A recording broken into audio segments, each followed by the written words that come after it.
Tompolasy tongovavy anterina ny arabo mba ampirarintso antsika mianakavy amin'izao andro vaovao izao. Herinandro vaovao ihany koa satria dia alatsinaintsika anio alatsinainy 20 jona 2024. Anterina izany arabo mba ampirarintso izany ho antsika mianakavy na ianao eto antoerana na ianao any ampitan'ny ranomasina. Isaorana ihany koa ilay nahary noho ny fitantanany sy ny fitahiny antsika ka mahafahantsika zany mitafa sy miresaka ao anatin'ny fandarana miara-manonjy eto amin'ny MBS sy ny Radio Mada. Isaoran'ireo teknisianina amin'ny fanatotosana ny lafin'ny teknika na ny eto amin'ny Foibe na ny miparitaka manerana ny nosy izany. Ary ankoatran'izay dia ianao ilay manaraka mihitsy no isaorana satria dia mahafohy fotoana maso ny asa mandraraha isan-karazany amin'ny hoe fanarahana zay fandarana miara-manonja izay. Midika zany fa zava-dehibe aminao ny fiainan'ny Madagasikara, ny fiainan'ny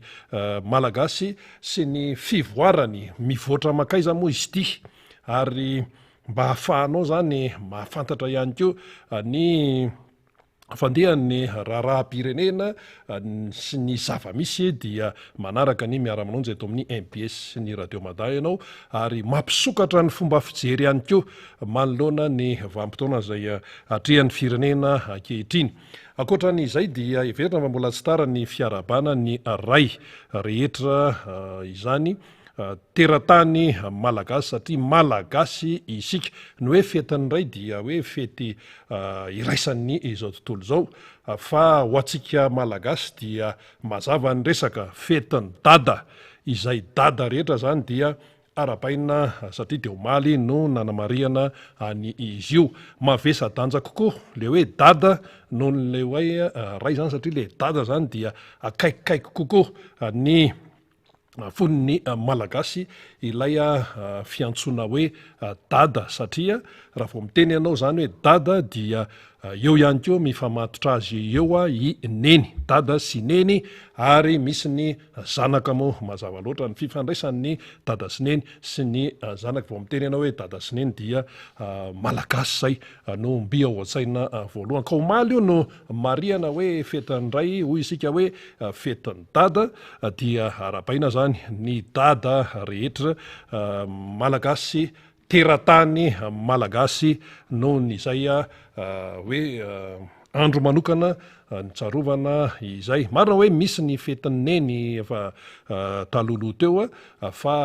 na i neny na i dada zany dia nataon'Andriamanitra ifameno izay, satria misy ny lehilahy de misy ny vehivavy atao mifameno izany hoe dada sy neny zany. Ka omaly zany fetin'ny dada dia arabaina ny dada rehetra manerana ny Madagasikara sy hoe tena hoe rà malagasy no mikorina ao aminy izany. Zay le hoe dady zay. Ka dia arabaina manokana ihany koa ny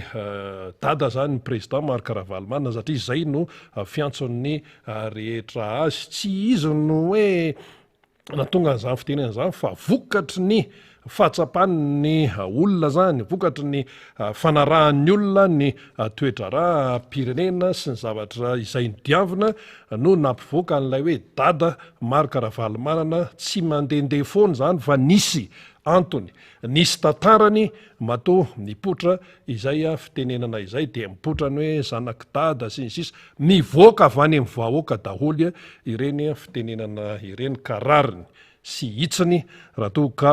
omena ny arahaba manokana sy ny asiny manokana izany hoe dada Marc Ravalomanana izany. Izay no tsy maintsy nambara satria tena hoe miavaka ary manana tombony ny olona manana dada. Ny tsy manana dada, ny tsy manana ray rehefa tsy fidiny, fa dia manana dada aloha zany dia manana tombony tokoa. Profon'izany ireny atao hoe fiatrehana ny congrès-paritra efa maromaro ireny. Farany teo zao tamin'ny sabotsy dia tena hoe nanana ny lanjany, ary hafa mihitsy zany hoe misy dada izany. Hafa mihitsy zay, ary nateo ny hoe mpitandro filaminana sy bomba lacrymogène sy ny sisa ny fananana dada tompoko dia tena hoe mitondra fanantenana sy mitondra ny atao hoe mampiakatra ny finiavana ho an'ny zanaka izany satria hoe misy tandasa de misy zany ny zanaka zany ka io tsy hoe fanarahana fahatany fotsiny hoe tena resaka fanatisme resaka mandehandeha fotsiny am'izao tsisy resaka fanatisme zany eo tsisy resaka hoe mandehandeha fotsiny am'izany eo fa matoa zany reny olona be deaibe tany Atsirabe reny niatrika ny congrès partre tonga maro de vokatry ny faharesen-dahatra sy ny hoe vokatry ny ampipo ihany ko ampipo-pirenena amin'ny hoe tena leo an'ity fahantrana ity izahay ka raha misy ny congrès partre ataony tiako Madagasikara dia mandritra an'izany no everiny ny olo-pirenena izay mamakafaka tsara fa ahitana sy ahafantarana hoe ahoana zany ny tena tokony ho lalakizorany firenena inona ny marina eto amin'ity firenena ity be deaibe ny marina tsy fantatra ny malagasy fa rehefa tia aoriana dia zay vao fantatra le izy ny atao hoe izay iatefany ny resaka toko milaza ianao zany raha ilatsaka président ny repoblika ianao tompoko dia tsy miandro hoe ny olo-kafa ny mampafantatra ny mombanao tsy miandro hoe ny olo-kafa ny mampafantatra ny mombanao hoe izy ty olony ty io zany tsisy resaka hoe ka mbola tsy any amin'ny resaka lalàna aloha fa hoe amin'ny resaka hoe mahaolona fotsiny amin'ny resaka hoe fifandraisana fotsiny raha ilatsaka filoham-pirenena zany nao satria saripady ny andraikitra mahafiloham-pirenena satria zay lany eo zany ao anatin'ny fifidianana demokratika mangarara sy ny sisa anjakan'ny famarinana de manao fianianana ka raha ohatra ianao zany ilatsaka filoham-pirenena ilatsaka président ny repoblika kanefa ny mombanao amin'ny atsipriany tsy fantatry ny ampifidy tsy fantatry ny vaoaka malagasy hoe izy ty olony ty iza mariny ty olona izay kandida ity zany hoe raha tonga zany ny datin'ny fifidianana raha ametraka ny safidiny olona hoe ny safidiko de alefako amin'ity olony ty na alefako amin'ty olony ty na alefako amin'ty olony ty dia midikan'izany fantany akoatrany hoe faharesen-dahatra amin'ny propagandy akoatrany hoe faharesen-dahatra amin'ny hoe projet de société sy ny sisa amin'izay programme anasa hoentin'le olona akoatr'izay de mila fantany amin'ny atsipriany hoe iza ity olony ty avy aizy ty olony ty iza niteraka nyty olony ty ahoana sy ahoana sy ahoana manana zoam-pirenena ahoana izy ve nangataka hoe za teo anana zoam-pirenena akoatra malagasy fa tsy ampy amin'ny malagasy fa tsy maintsy asiko kadoany ary raha zany no izy inona ny mahatonga azy anao an'izany misy fanadiadiana lalina alohan'ny ilatsahana ho président ny repoblika zany hoe na misy 30 ny kandida eo na misy 20 ny kandida eo de mila fantatra ny malagasy amin'ny atsipriany ny momba an'ireo kandida reo tsirairay mila fantatra amin'ny atsipriany momba azy tsirairay io tsy resaka hoe zay soratra amin'ny karapanondry any fa nanahoana ny passé ny lasan'lay olona akoatrany hoe akoatrany hoe citoyenneté zany hoe malagasy any ve izy sa manana zoam-pirenena hafa sa iny akoatr'izay mba manahoana ny fiainany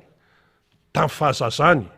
nanahoana ny fiainany tamin'ny fahatanorany nanahoana ny fiainany teo amin'ny sehatra ny fiarahamonina sao de olona mpiavonavina sao de olona tsy azo iarahamonina sao de olona mody malemy-paika nefa ry ambadika ry tena enjana be sao de zao mila fantatra amin'ny atsipriany zany ny amerikanina tompoko de tena tsy maintsy ampafantarina ny amerikanina amin'ny atsipriany zay kandida eo hoe izy ty olony ty iza mariny ty olony ty manahoana amin'ny fiainana manahoana amin'ny fiainam-pianakaviany tsongolohany olona de tsika eto am'tena fiainana manokana zany tsy misy an'izany ny any an-dafy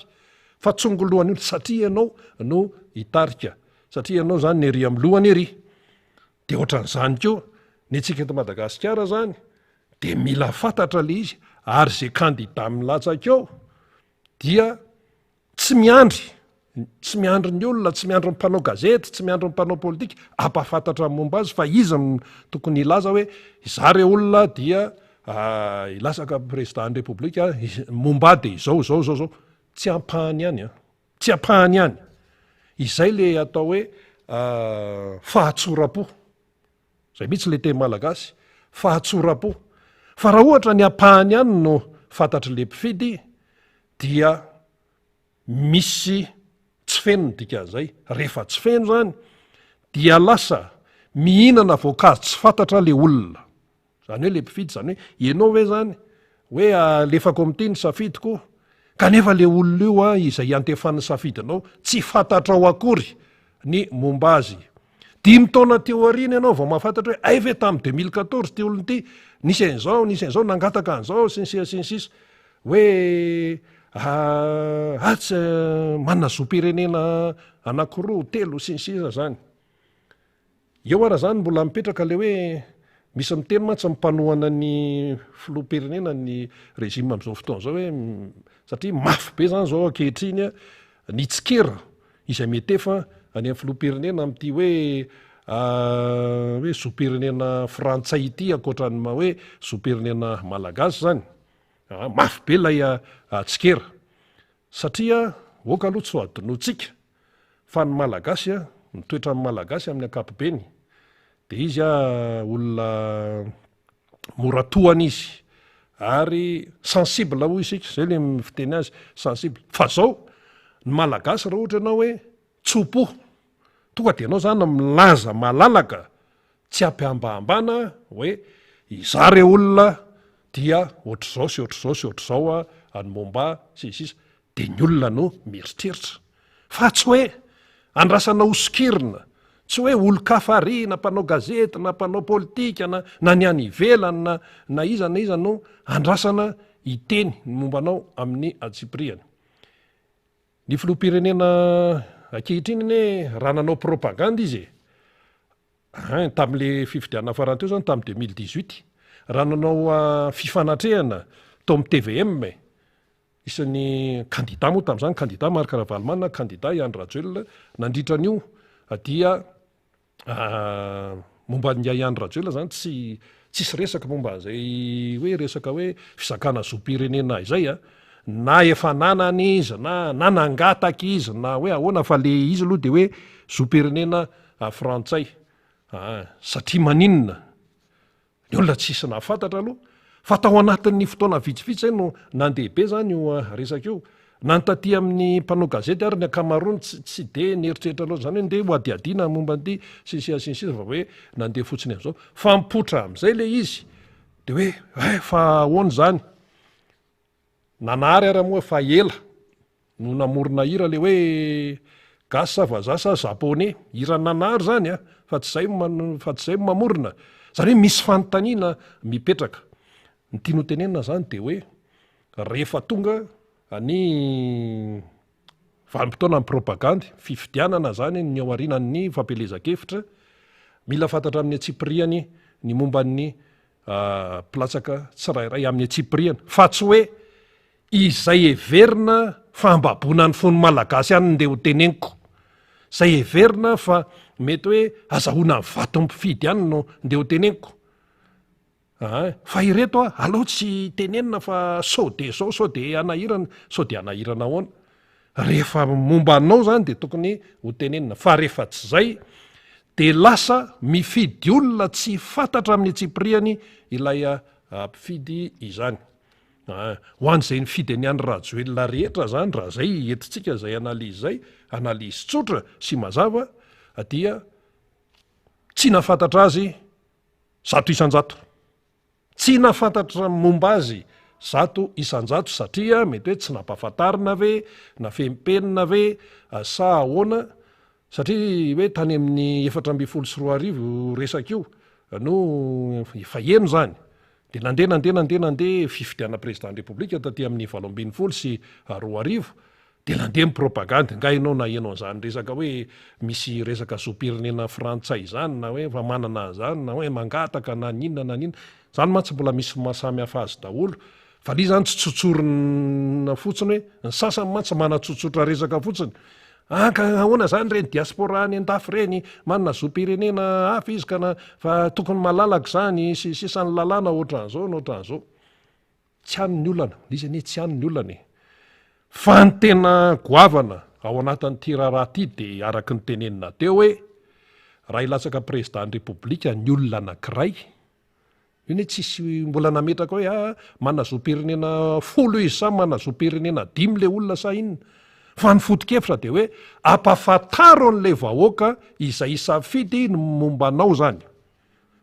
mombanao aza misy avempena de anjaran'ny olona no misafidy na hoe resy lahatra am'zany izy na tsy resy lahatra ny olona samy manany safidiny sasany mety hoe ny ana aloha tena ohatrany tsy mety amiko zany hoe président repoblika ave de anana hoe lasa hoe citoyen malagasy citoyen frantsay mizaka zo-pirenena anankiroa na telo sasany ray mitena tsy rarahako zany fa ny ana ny projet de société no ijereko azy sasany ray miteny hoe ny arazaranga tsy mirarahany zany fa le tena fizikany any jereko hoe manahoana tena manaona nitsangana an'le olona misy olo loatra zany izy tsy miraraha zay projet de société any izy tsy miraraha zay hoe manana zo-pirenena fity izy tsy ohatra zao fa eo am'le resaka zo-pirenena io fantatro ny maro tsara fa sarotiny amin'io ny malagasy indrindraindrindra hoe eo amin'ny toeran'ny filoha-pirenena izany de ao mandeha am'izay mifanontaniana sy mifanamariana be de be hoe zay ve zany de frantsay ve zany no hitatana anay sy ny siasisy zany no feo mivoaka any fiarahamonina vao mivoaka indresaka iny de vazaha ve zany le frantsay nefa fantatry ny nataony teto hoe ny razambe anay zao maty tamin'ny reny tolom-panafahanay reny noho ny izy moa zany tsy hoe frantsay hoe ahoana fa le politika frantsay tam'zany nisy tantara mantsy ty fireneny ty zao avy ny 4 jona niverena ny fahaleovan-tenany Madagasikara inona no tenenitsika zany inona ny foto-kevitra mila tena hoe mpanjinina ao anatin'izy fa tsy tonga hony 4 jona de miverena ny fahaleovan-teny de asiana jirojiro de asiana tsipopoky de fetin'ny folo alin-day de zay de lasa routine le izy fa ny tantara tsy azo kosehana nisy fanjanana nataon'ny frantsay teto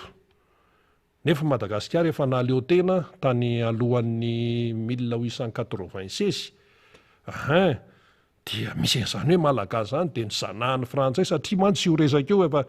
nataondry zalahy ohatran'ny zaraka ataony hoe Afrika tany amin'ny conférence de Berlin tam'zany de teo zany hoe i Frantsa no mahazo any Madagasikara de ohatr'izay le izy tantara lavabe moa zany fa natina na sy tiana nampitondra faisana nandritra ny vanim-potoana ny fanjanahantany de nampitondra faisana amin'ny malagasy ny mpanjanaka frantsay zay aloha ny tantara aloha raha zay fotsiny no raisitsika ka misy ny olona tena hoe sensible izy am'izay resaka zay satria ny dadabe ny bebeany zay nataon'ny frantsay nahita faisana ny fahafanikioany mihitsy tamin'ny reny fotoana reny raha niara-tantara zany de noho izany zany ny taranak'ireny olony reny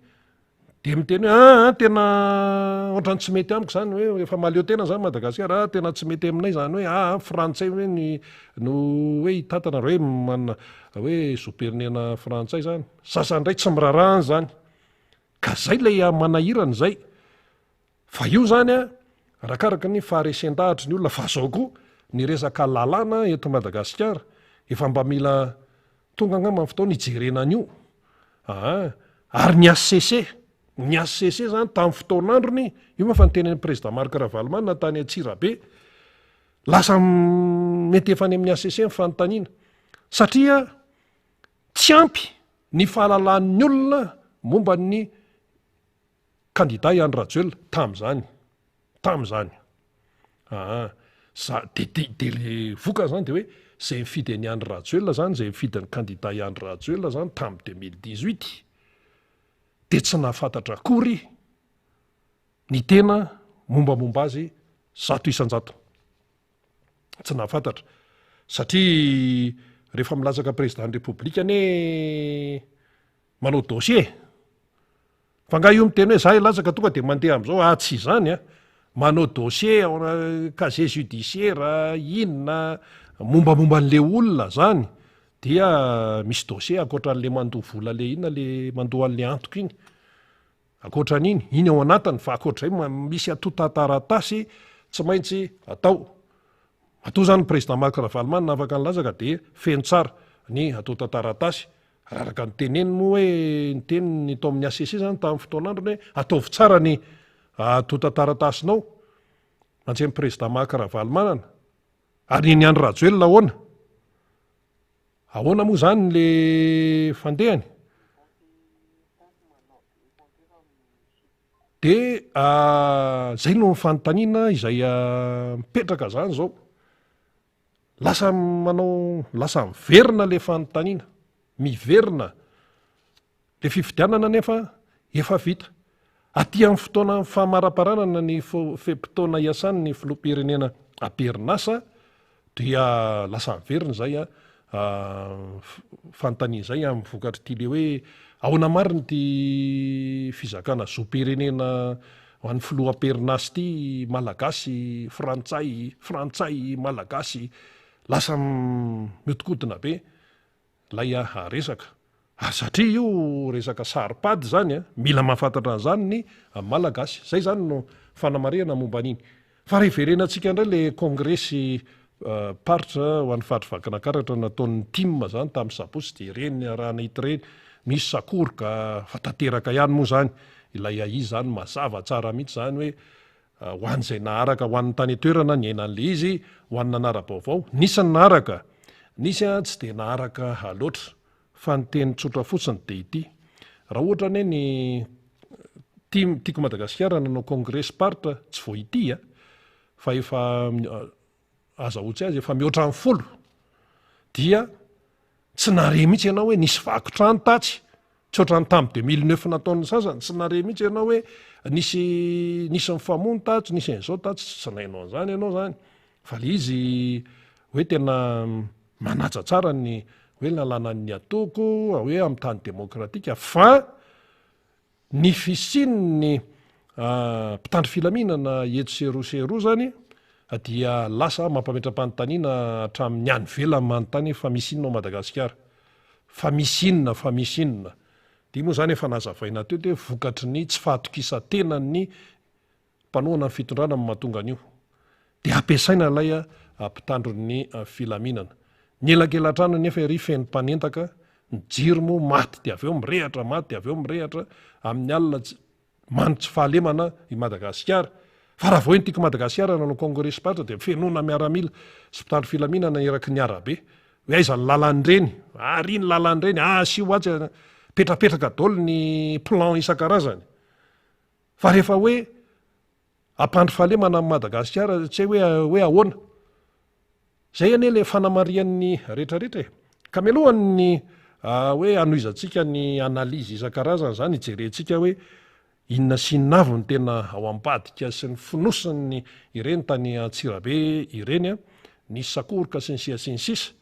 dia alao arahantsika averina ho arahantsika atao anatin'ny miara-manonja ilay fandehany tany Antsirabe satria mansy tsorona fa nisy ny tsy naraka vaovao ny teo farany herinandro teo ny fiatrehana ny fetiny ray ny sabotsy zany atao ny nandeha nietsehana atao mbola nakatsy ny nakary de fa inona hony zany tany Antsirabe zany fa naninona hony fa ny fanontaniany olona moa zany de hoe ny tena betsaka hoe nanao ny dady nanao ny président Marc Ravalomanana tsy naninona zao tsy naninona izy satria tahin'Andriamanitra de ilay alahady zany hoe fetiny ray de somary fatoka tanin'ny olona de ndeha zany ho arahantsika indray mpandeha indray mifoaka le tany Antsirabe de rehefa avy eo zany toizintsika ny fanadihadiana ny namana moa mbola ho avy eo ihany député ihany koa dia zay no andaminantsika azy ny ekipan'ny MBS moa zany ny tany i Njavandre Mahefa ny mpanao gazety ny caméraman anakiroa mihitsy dia atao zany tahiry ny aina de tao ihany koa ny pakasary i Prainsi Tsankanloy izy telo lareo zany no tany dia ndeha arahantsika ny momba zay tany Tsirabe tamin'ny sabotsy zay aloha afahantsika misaintsaina tsara ny fandehan'ny zava-misy ndao ary teknisianina. Tonga saina ny vahoaka ny vakina karatra androany. Vahoaka ny fanitsakitro tsy hita isany ny aradita amin'ny Filomary Karavalomanana teto Antsirabe. Anatanteraka ny kongresy pasitra izay seka atao amin'ny Magoro avaratsena. Vao nivoaka ny tsena nefa ny Filomary Karavalomanana dia efa niantrana ary nanao barazy teo amin'ny arabe ny zandary sy ny miaramila. Tsy niembotra raha nahita izany ireo vahoaka marobe fa niroso hatrany. Nanokatra ny lalana ireo solombam-bahoaka voafidy tamin'ny anarany Antokotiko Madagasikara ka nisy ny fifampiresahana teo amin'izy ireo sy ny mpitandro filaminana. Tampoka teo anefa vaky ny barazy, nirefotra nanaraka izay ihany koa ny bomba mandatra dranomaso ary ny donatsetroka tanteraka teo amin'ny manodidina.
Tsy nisy niembotra nefa na nialandaharana ireo vahoaka marobe niaraka tamin'ny Filomary Karavalomanana ireo.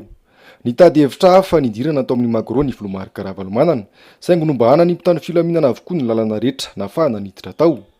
Mbola nirefotra indray aza teto ny bomba mandatra dranomaso.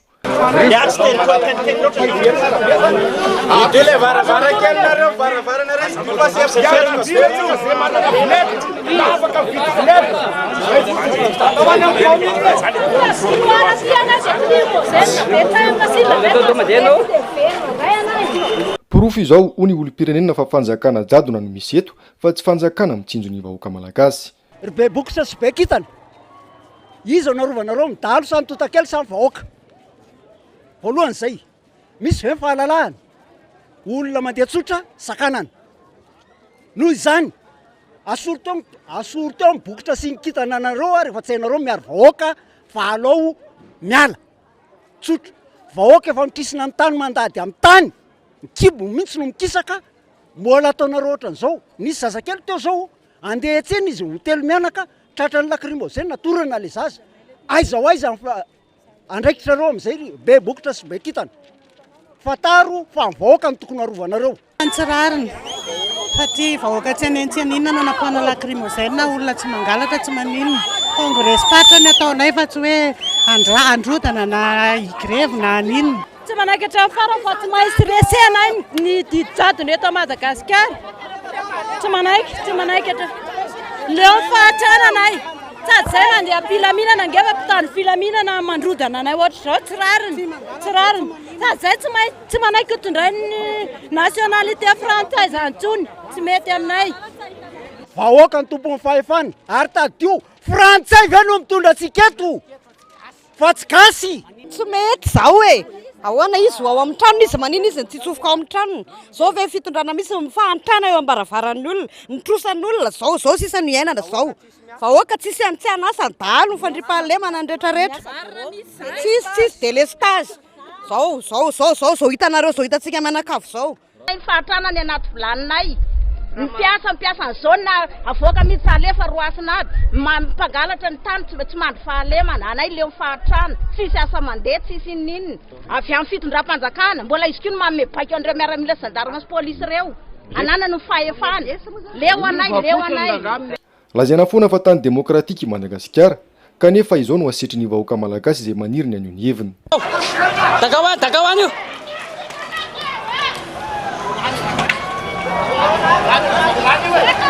Zaza 12 taona torany bomba mandatsa dranomaso, ankizy 17 taona naratra teo amin'ny tongony anon'ny tifitra, renim-pianakaviana 17 taona vaky taolana teo amin'ny tongotra anon'ny tifitra ary olona iray hafa vaky taolana teo amin'ny valahany. Izany no vokatry ny didy-jadona sy ny fanapara-pahefana nataon'ny mpitondra fanjakana teto Antsirabe renivohitry vakina karatra Andohany nandritra ny fandalovan'ny Filomary Karavalomanana. Akoatra izay, mpikatroka iray hafa ihany koa no sambory ny mpitandro filaminana tao raha izy hiditra tao amin'ny kianjan'ny Magro saingy efa navototra ireo mpitandro filaminana. Sady eo voasambotra napiditra ny olona tao amin'ny Magro hoe midiradiraka izy midiradira olona fa tsy maintsy tonga eto ny dadatsika ato amin'ity Magro ty. Ay moa rehefa hitazalava miakanjo menamena mampiditra an'ilay olona tonga dia nenjena tao anatin'ny Magro mihitsy mitondra basy zay le ry mitondra an'le bomby iny dia nenjena io zalahy ndao tonga dia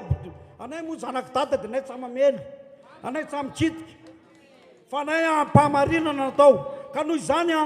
dia mijoro misay fa tsika tsy maintsy rehefa marina tsy maintsy afaka foana.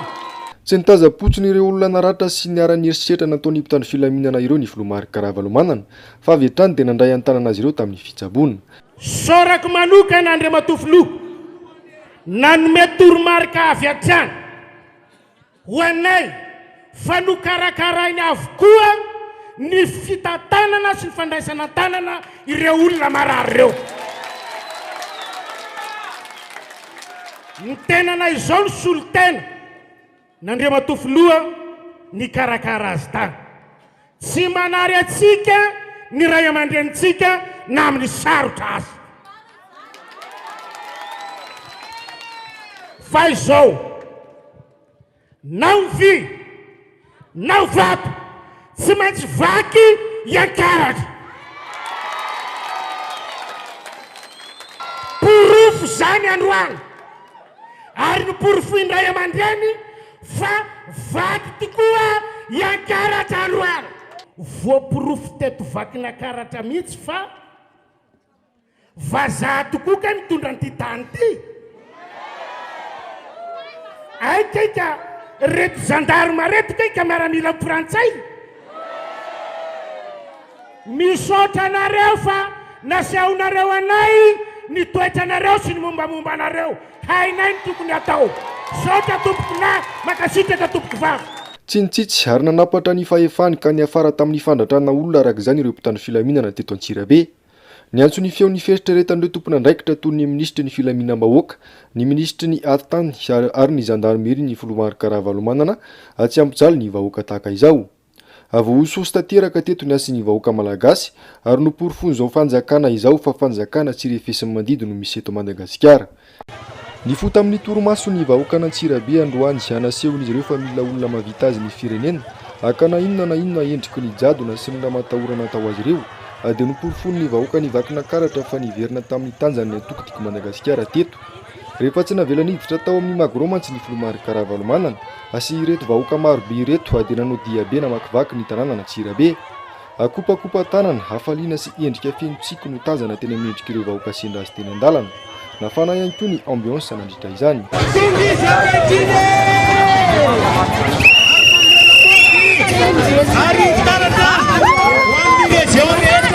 Sy ny distrika ary ny fokontany manerana ny Madagasikara fa dia lasany daty io marina tsy mariny.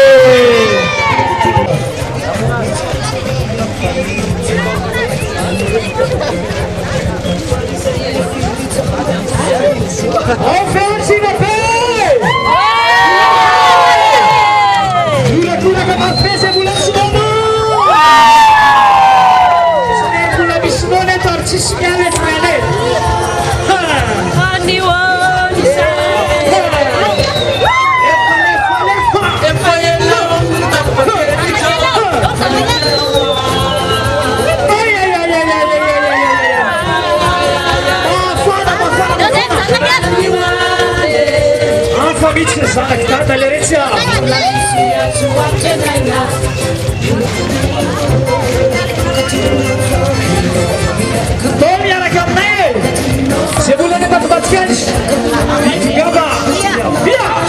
tsy nisy nialatra amin'ny farany ireto vahoaka ny aradita amin'ny filomary karavalomanana ireto na dia kilometatra ampolo maro aza no natao atao anatin'ny hafanana sy anoanana. Tsy hita fiafarana ny amaroan'ireo vahoaka nanaraka azy.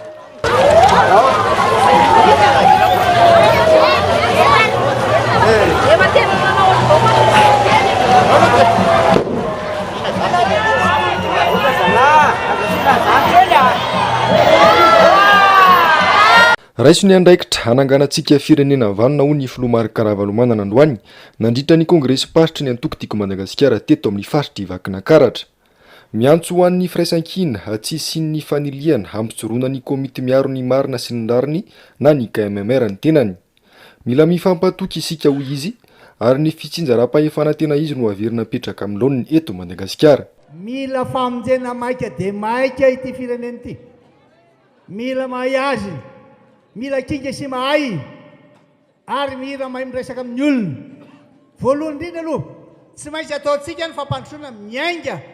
avy any amin'ny fokotany na inona atao. Tsy maintsy miainga avy any amin'ny fokotany hoe tena olona faka sara amin'ny olona ao ny safidy amin'ny fifidianana izay ataon'ny olona momba chef fokotany anankitelo izy. Zay ny lalàna nataoko tamin'izany. Dia zay ray amin'ireo tendren'ny préfet na chef district hoe tiana ataontsika chef, tia chef fokotany, vice président fokotany. Dia ny anankiray zany afaka manao mpanolo-tsaina. Tia laza amin'ireo fa nisy paikady tsara mihitsy io, fatsana raha anreto. Vao hitany nandroso be antsika tany Mazanga, tadidiko tsara dia mifoanana izy hoe alao ho tendrena. Zao mivokana. Tsy voafehitsony any amin'ny ambanivohitra. Satria olona tsy mahamoditra amin'ny olona ny tondra any ambanivohitra. Olona iraka zalahy avy any fotsiny makany. Any dia tsy mahalala koa izay fiampiainan'ny olona ao. Na inona no lazaina tsy mitovy ny faritra 3 eto Madagasikara. Samy manana fomba maizy azy manana azy. Samy manana maizy azy ny fombany. Ary tsy azo metsy fa harenireny. Fa mifaizantsika mandrindra an'izay, fahaizan'ilay mpitarika, fahaizan'ilay olona malala tsara hoe zao fomba malagasy. Atsika malagasy jiaby sika. Manaiky daholo azy tokony atao. Fa tsy izany fanavaka vany zany hoe zay avy any atsimo, zay avy any avaratra. Hoy aminareo araka nefa nolazaiko foana ombenimbeny. Ny faritra rehetra lalovako dia tsy maintsy apetraka ny fitsinjaram-pahefana tena izy. Tsy maintsy amena azy. Na eo amin'ny fitaovana zany, na eo voly zany, na eo amin'ny tsy maintsy manapa-kevitra ny olona. Fa ity zao zany gouverneur zany. Tsy ao anatin'ny constitution zany. Tsy matahotra fifidianana ny antokotiko Madagasikara ho iatran'ny Front National ny antokotiko Madagasikara izay nitaky ny ametrahana fifidianana madio sy mangarahara ary ny antson'ny malagasy rehetra ho mailo mandrakariva. Ka zay dia sahako aminareo hoe fantatsika tsara fa misy ireo mihevitra zavatra tsy mifanaraka amin'ny sitrapon'Andriamanitra zay manana fikasana ratsy anapotika an'ity vahoaka ity.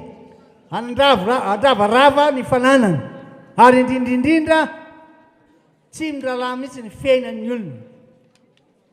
Zao nefany isika koa tsy anaiky lembenana fa mba mailo isika amin'izany. Misy ireo manana fihevitra ratsy, mailo isika manomboka any fokotany, manao andro masom-pokon'olona mihitsy isika mandray. Zay toromarika menydady. Ka zao ary nitakitsika dia ny fanaovana fifidianana madio, mangarahara ary marina tsy ametrahana olana. Isika koa tsy matahotra zay fifidianana ho avy eo. Vonona tsara amin'izany daholo eto Vakinankaratra. Manomboka zao dia mailo. Ary efa mailo nareo teneno raha misy zavatra hitanareo ka tsy fanaraka ny sitraponareo. Hoe tsy mety ity. Satria isy fanofanana manokana mihitsy ho ataontsika ty Antsirabe ty.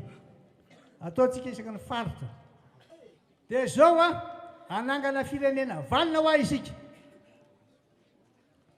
Zany firenena vanina zany dia azahoany malagasy raha aby tombotsoa avokoa. Indrindra fa ny ankizy ny zanakitsika. Reny ho avy. Indrindra fa ny tanora. Tsy maintsy atao izay ananandreo asa na tiana na tsy tiana. Isan'ny lahara-pahamehana tamin'ny fitondrana Ravalomanana ankoatra ny fitsinjaram-pahefana tena izy, ny fanabeazana sy ny ady amin'ny kolikoly. Ny fandraisana anjara amin'ny fifidianana toy ny fisoratana anarana ao anaty lisam-pifidianana no any fomba azahoana merina indray amin'loany ny fiainan'ny vahoaka malagasy. Tompon'andraikitra voalohany amin'izao fahalovana misy eto amin'ny firenena izao ny fitsarana avy momba ny lalam-panorenana teo aloha ho ny Front National ny antokotiko Madagasikara androany. Leonie Lainga ny vahoaka ho ny Filomarika Karavalomanana. Dia hoy aminareo hoe tsy maintsy ataontsika fa leo lainga tsara lahatra isika. Leo dia le stage sy ny tsy fisiny rano. Leo tsy fampitsakafo ho an'ny olona. Zay hita rehetra izay naleha dia tena leo ary tena leo ny lainga tsara lahatra sy ny fitapitaka atao.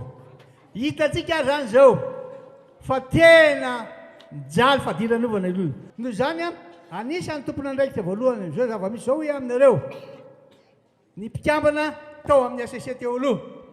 Tsy afa miala mihitsy izy na inona na inona satria fanitsakitsahana ny fiandrianam-pirenena mihitsy zatra seho. Tsy andaingana anao kobaka ambava aminareo aho hoy dada izay nanamarika fa malagasy feno ny tenany ary zanaka tatsahiringiriny. Nareo aza mieritreritra mihitsy fa i dada tsy hanafina marina aminareo, tsy andainga zany aho. I dada tsy anao izay tsy hampandrosana ty firenena ty, tsy hanao kobaka ambava ary dada dia zanaka malagasy ray sy reny. Dada malagasy, dada malala zay manjoa ny vahoaka malagasy, dada ny ainga veny amin'ireo fiainan'ny malagasy rehetra maro an'izy tantsaha zay mihoatra no 700 isan-jato. Hainy dada zany fa i dada koa nefany tsy tara amin'ireny teknôlôjia vaovao reny sy ny fianarana ny anarany reny. Dada koa zany dia nisan'ilay vatona sonotry ny tany. Ka aza matahotra nareo fa minofotsy ny any. Dada sady malala ny aty ambanivohitra, mahay ny andrenivohitra, mavita miaraka amin'izao tontolo izao. Ahoana nampandrosoana ty?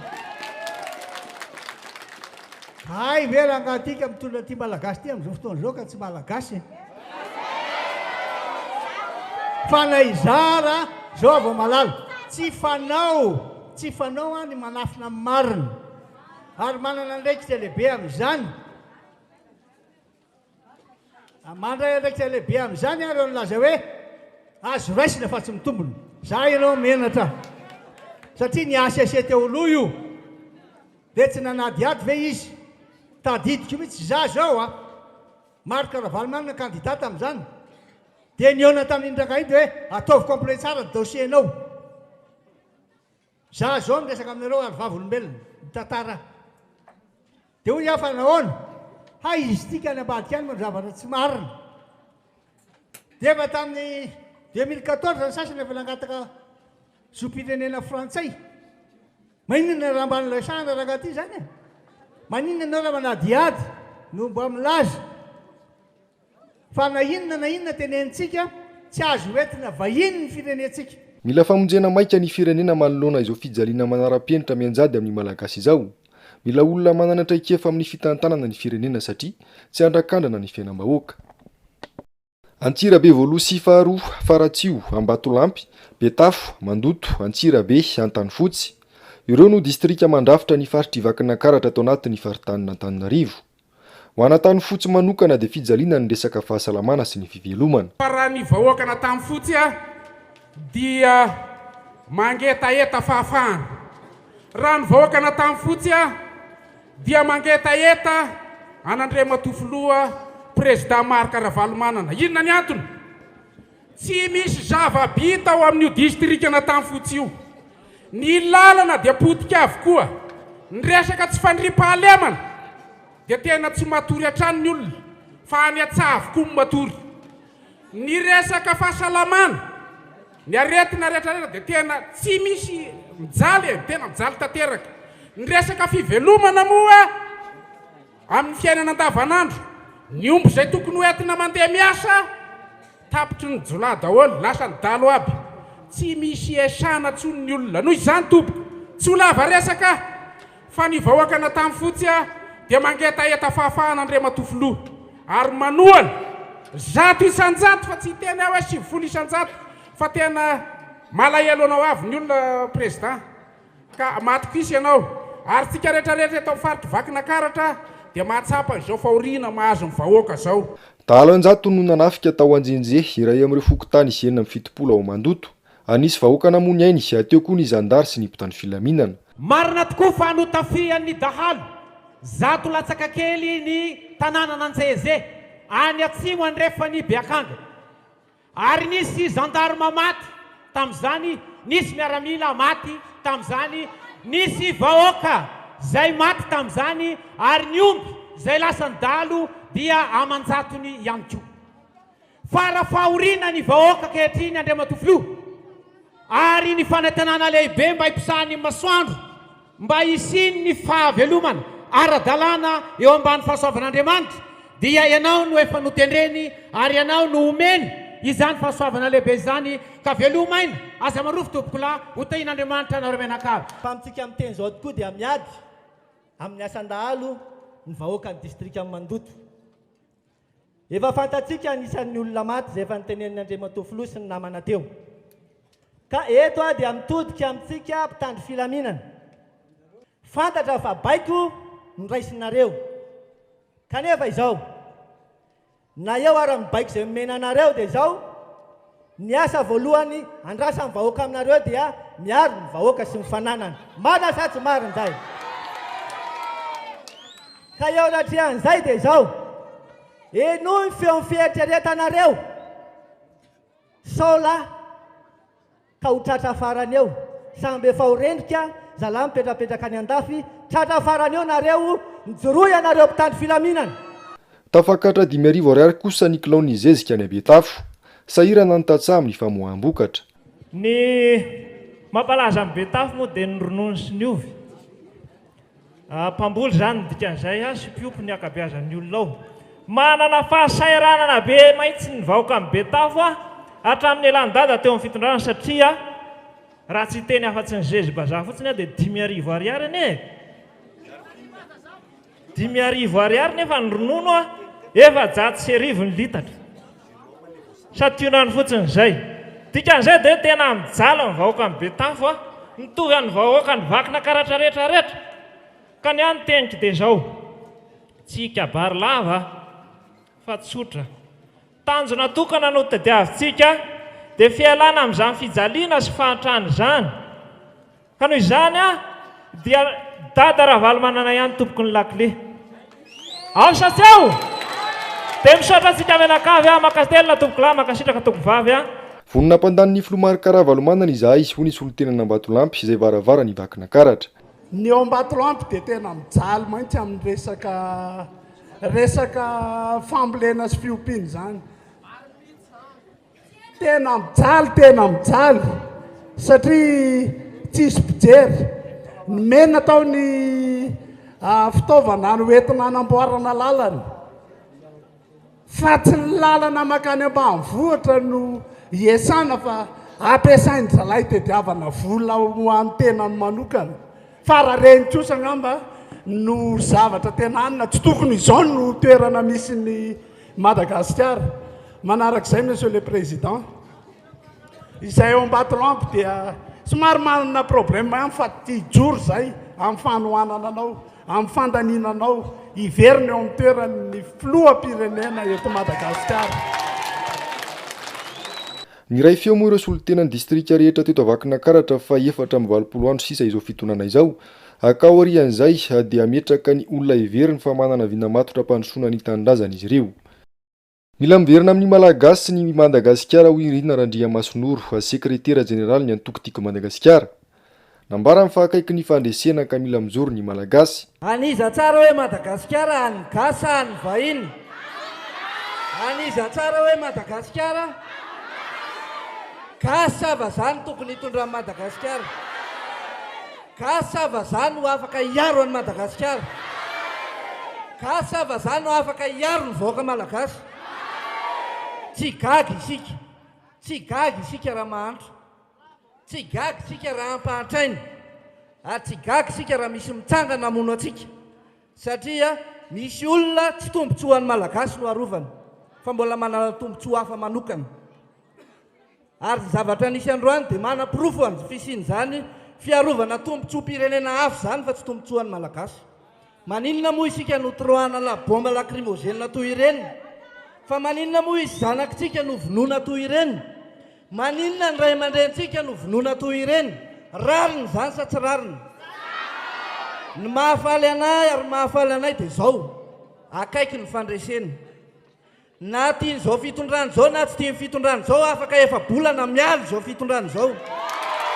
Ary tsy maintsy verina amin'ny malagasy zao fahefany zao. Akaiky ny fandresena satria manomboka ny fomba vahoaka malagasy. Akaiky ny fandresena satria manomboka misy firaisan-kina ny vahoaka malagasy. Ary akaiky ny fandresena satria manomboka mijoro ary tsy milefitra ny vahoaka malagasy ninona zavatra miseho. Noho izany dia tsotra ny zavatra tadiavintsika, misy fifidianana eo afaka efa-bolana. Isika tsy miditra teteza mita, tsy tombontsoantsika zany. Isika ary averina ihany, izay tsy hanonga-panjakana ary tsy hanongana anareo. 5 taona zakana ihany ka tsy 5 volana akory izay vao hiditra ao anaty krizy. Raha te hanongana anareo izay vitanay tsara ny manongana anareo ary tsy sakana tsy avitanay an'izany. Fa tsy izay ny vahaolana ho an'ny firenena. Ankoatra ireo solon-tena avy amin'ny distrika 7 mandrafitra ny faritra Ivakinankaratra, ireo mpikambana ao amin'ny biro politika dia nifanotrona tamin'ny antokotiko Madagasikara ihany koa ny RMDM sy ireo olom-boafidy toy ireo solombavambahoaka any ben'ny tanàna ny mpanolontsaina munisipaly alany tamin'ny anarany antokotiko Madagasikara. Miverena dada fa mijaly izahay, sahirana izahay ary tsy zakana intsony izao fiakarany vitipenana izao. Toy izany ny antsoantso nataon'ireo mpivarotra sy vahoaka sendra ny Filomary Karavalomanana teo an-tsena Sabotsy androany. Tsihana izay namboariny Filomary Karavalomanana tamin'ny fotoana nitondrany, mbola mafiorina hatramin'izao ary voasokajy anisan'ny tsena lehibe indrindra eto Madagasikara.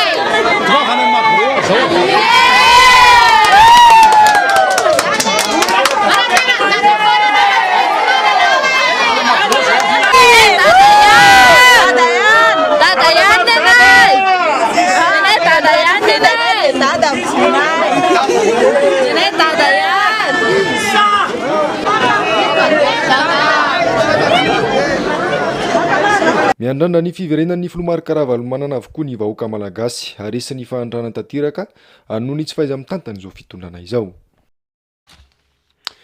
Enary tompolasy tombovavy izay zany ny ataontsika hoe famitinana amin'ny ankapobeny ny zavatra niseho tany Antsirabe tany zany. Nisy resaka maromaro nresahana teo fa anisan'ny tena hoe zava-dehibe zany ilay fitenenana ny amin'ny hoe tsy azo hoentina vahiny ny firenentsika. Satria zany firenena malagasy zany raha ny tantara tokoa dia ny vahiny anie no nitondran'izy ity. Raha hoe ny vahiny moa zany tiantsika ho tenenina amin'izay dia hoe ny frantsay nandritra ny fanjanahantany. Dia isy fanjanahana vaovao indray ve zany eto amin'ity firenena ity satria tsy vahiny mihitsy no afaka hiaro ny malagasy hoy ny sekretera jenerala ny tiako Madagasikara. Tsy frantsay mihitsy no mahafantatra marary ny malagasy raha hitsina ny resaka. Tsy ny vahiny mihitsy na hoe tsy ny frantsay mihitsy no mahita ny vahaolana ho an'ity firenena ity raha hoe tena miaina ao anatin'izay fahasaraina an'izay ny malagasy. Fa rehefa hoe frantsay izy tsy maintsy na hoe ny ilany aminy hoe frantsay dia ny ilany malagasy dia tsy hoe tena zato isan-jato zany ny an'ny hoe andefasan'ny heriny sy ny fitiavany fa mbola mizara roa. Zany hoe mbola apahany zany ny zavatra izay hoentiny ho an'ity firenena malagasy ity fa tsy tena feno zato isan-jato. Ka ny sasany mantsy ohatra ny manatsotsotra resaka hoe io anie tsy maninona zany, tena maninona mihitsy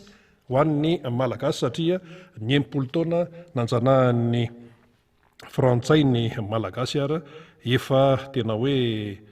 efa tena nanahirana sy nitondra ratrapo sy nitondra fahavoazana ho an'izany hoe malagasy izany. Zay ny tena tsara apetraka tsara amin'ity raharaha ity, ka tsy mahagaga zany raha toa ka mahantra ohatra zao ilay Madagasikara, satria zay no voambaran'ny zava-misy ankehitriny. Amin'ny fomba ahoana moa no ahafahana firenena anankiray androso nefa ny mpitarika azy mbola misampana anankiroa ny tongony, misampana anankiroa ny fisainany, misampana anankiroa ny izay eritreriny ao zany, fa tsy tena hoe mifantoka zato isanjato ho an'ilay malagasy, fa mbola misy apahany makaria frantsary. Zay mila mazava tsara amintsika zay, misy apahany makany amin'ilay atao hoe firenena frantsay, satria mifananana zoam-pirenena tompoko tsy resaka hoe etikety fotsiny, tsy resaka hoe tenitenenina fotsiny, fa misy fifamatorana ao. Ianao zany raha hoe mizaka zoam-pirenena frantsay, raha zay niraisina ohatra, dia voafatotra ianao zany, voafatotra ianao amin'ny lalàna frantsay, amin'ny resaka hoe fahazahoana zo frantsay sinsisa. Raha misy zany ny fifidianana filoham-pirenena any Frantsa, afaka mirotsaka any ianao, afaka mirotsaka ho fidinao filoham-pirenena frantsay ianao raha mizaka an'izay zoam-pirenena frantsay izay. Zany hoe ny vokatra ilay fananana zoam-pirenena zany dia be dia be, fa tsy tsotsorina fotsiny hoe ka maninona ny sasany tsy tenenina ahoan'ireo diaspora sy ny sisa ireo. Ka nen'ny diaspora ny zavatra hafa, zavatra hafa ny azy, misy tantara ao, tsy azo metsiny amin'izany izy. Fa raha ohatra ianao hipetraka eo amin'ny toeran'ny filohan'ny repoblika ary tsy nampahafantarinao ny vahoaka malagasy ny marina feno momba anao dia izay le tena tsy mety manoloana ny malagasy. Raha ohatra ny ka nampahafantarina ny vahoaka malagasy ny tena mombamomba an'le olona amin'ny Tsiprina, zany resaka zoam-pirenena zany saripady zany. Ary zay mahatonga ny président Marc Ravalomanana miteny hoe tompona andraikitra amin'izany ny ACC teo aloha, ahoana moa nahafantarany vahoaka malagasy tsotra ty anana ty, mpivarotra sy ny olon-tsotra sy ny mpamboly sy ny anana ty hoe misy an'izany resaka zoam-pirenena hafa izany. Ho anna kandida anankiray, satria fantatra tsara fa araka ny tenenina tao hoe sensible amin'ny resaka tahaka an'izany ny malagasy. Zay ny le hoe tsy azo entina vahiny ny firenena malagasy. Zay antony nazahoany azy tany hoe zoam-pirenena zao, zoam-pirenena izao iny. Fa ny tena zava-dehibe hoe naninona tsy nampahafantarina amin'ny malagasy ny mombamomba zany, dia anjara amin'ny malagasy no misafidy. Satria fantatrao ve hoe tena mety hanimban'ny akamarony malagasy ny fitenenana an'izany hoe za manana zoam-pirenena frantsay, na hoe za nangataka zoam-pirenena frantsay, na hoe za ohatr'izao. Inona ny fetraka an'izay amin'ny malagasy, satria fantatra ny sasany tsara ny toetra ny malagasy amin'ny ankapobeny. Aleo aloha dia tsorina fa ny tena na hoe ny akamaroan'ny malagasy raha hoe manana hoe inona ianao dia hoe malagasy gasy ka manja, tenenina daholo ny fomba fitenja hoe manandratra ny maha-malagasy zay. Dia tena hoe fierté tompoko ny maha-malagasy, fa tsy mandeha indray ianao zany efa malagasy dia tsy andeha indray ianao andeha hoe tsy ampiaraka azy fa alao ampiana kadoany satria mantsy efa teraka ao anatin'ny sasa misy ty fitsiriritany ity. Zay ny mahatonga ny hoe asaina mitsiritra Miami malagasy, asaina mitsiritra ny Paris malagasy, tsiriritana daholo ty zavatr'olona rehetrarehetra ity. Dia zao hatramina zoam-pirenena dia hoe nefa ianao efa malagasy dia alao ampiana kadoany eny ity, fa amin'izay mba hiavaka ve sa te hiavaka amin'ny inona sa hoe te hiavaka ahoana, mba tsy hitovy amin'ny hafa. Ka zay hoe fitenenina tsy hitovy amin'ny hafa zay manahira an'izay, manahira an'izay. Ary le izy rehefa tena dinihana ohatra ny aseho an'Andriamanitra daholo ty zavatra miafinafina sy afempenina any ambadibadika an'ity, ozy ny olona hoe tamin'ny farany herinandro teo ay ve nisy an'izany ay ve zay tsy nahalala an'izany tsy nahalala ianao satria tsy nampahafantarina anao lay izy satria amin'ny resaka propaganda mantsy mikoty daholy nisay zavatra tenenina ny fihetsika sy ny rehetrarehetra dia tena hoe tandremana tsara zany satria tony resaka zopirenena tony saripady io resaka io indrindrandrindra ho antsika eto Madagasikara zany saripady io satria ny frantsay dia nanana tantara teto amin'ity firenena ity tsy maintsy mipetraka ao an-tsainy ny malagasy zany raha hoe mbola malagasy hoe marary ny atao hoe zavatra tsy mety ho an'ny eto Madagasikara. Zay zany ilay fanamariana tsara apetraka tsara mihitsy aloha manoloana niny toetra rainy satria tena hoe miresaka niny daholo amin'izao fotoana izao any anaty fiarahamonina rehetrarehetra any ho an'ny président Marc Ravalomanana nazavany azy malagasy ozy malagasy ray malagasy reny ary tsy mba président Marc Ravalomanana ndeha hanana toe-tsaina hoe na dia mitsirika kely fotsiny azy hoe zany dia angataka anao mba zopirenena hafa indrindra hoe zopirenena frantsay zany tsy aty amin'ny président Marc Ravalomanana mihitsy zay tsy aty zany fa ny sasany mety amin'le resaka frantsay ka tsy gaky sika raha ohatra ka na ny tantaram-pireneny Madagasikara tsy fantatry ny sasany nefa izy ny numéro 1 eto amin'ny firenena tsy fantany ary tsy gaky sika raha ohatra ka ny mampiavaka amin'ny Madagasikara ny tantara amin'ny Madagasikara no ovana ilohany rehefa tafiditra amin'izany hoe toerana manokana voalaza ny UNESCO fikambanana resam-pirenena izany misahana ny reny hoe vakoka reny zany ny UNESCO moa sampana anankiray lehibe ao anatin'ny firenena mikambana dia hoe le tena mahizy azy mihitsy mampiavaka azy dia hoe aty zany atao hoe tena tafiditra ao anatin'ny vakoka izay hoe fantatry ny UNESCO ty arovana sy ny ohatran'izany ka na mibika na ny anarana na ninona dia misy dikany daholo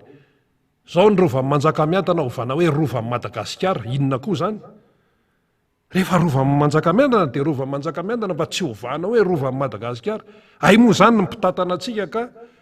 tsy malagasy feno fa mbola misy zopirenena hafa ary zopirenena frantsay ka tsy gaky tsika raha zany no miseho eto amin'ity firenena ity ho avy ny fahaleovantena amin'ny 9 jona dia inona no tenenina ary inona no tenenina ny filoha faratapon'ny folo alina ve zany vazaha tsy tena gasy zato isanjato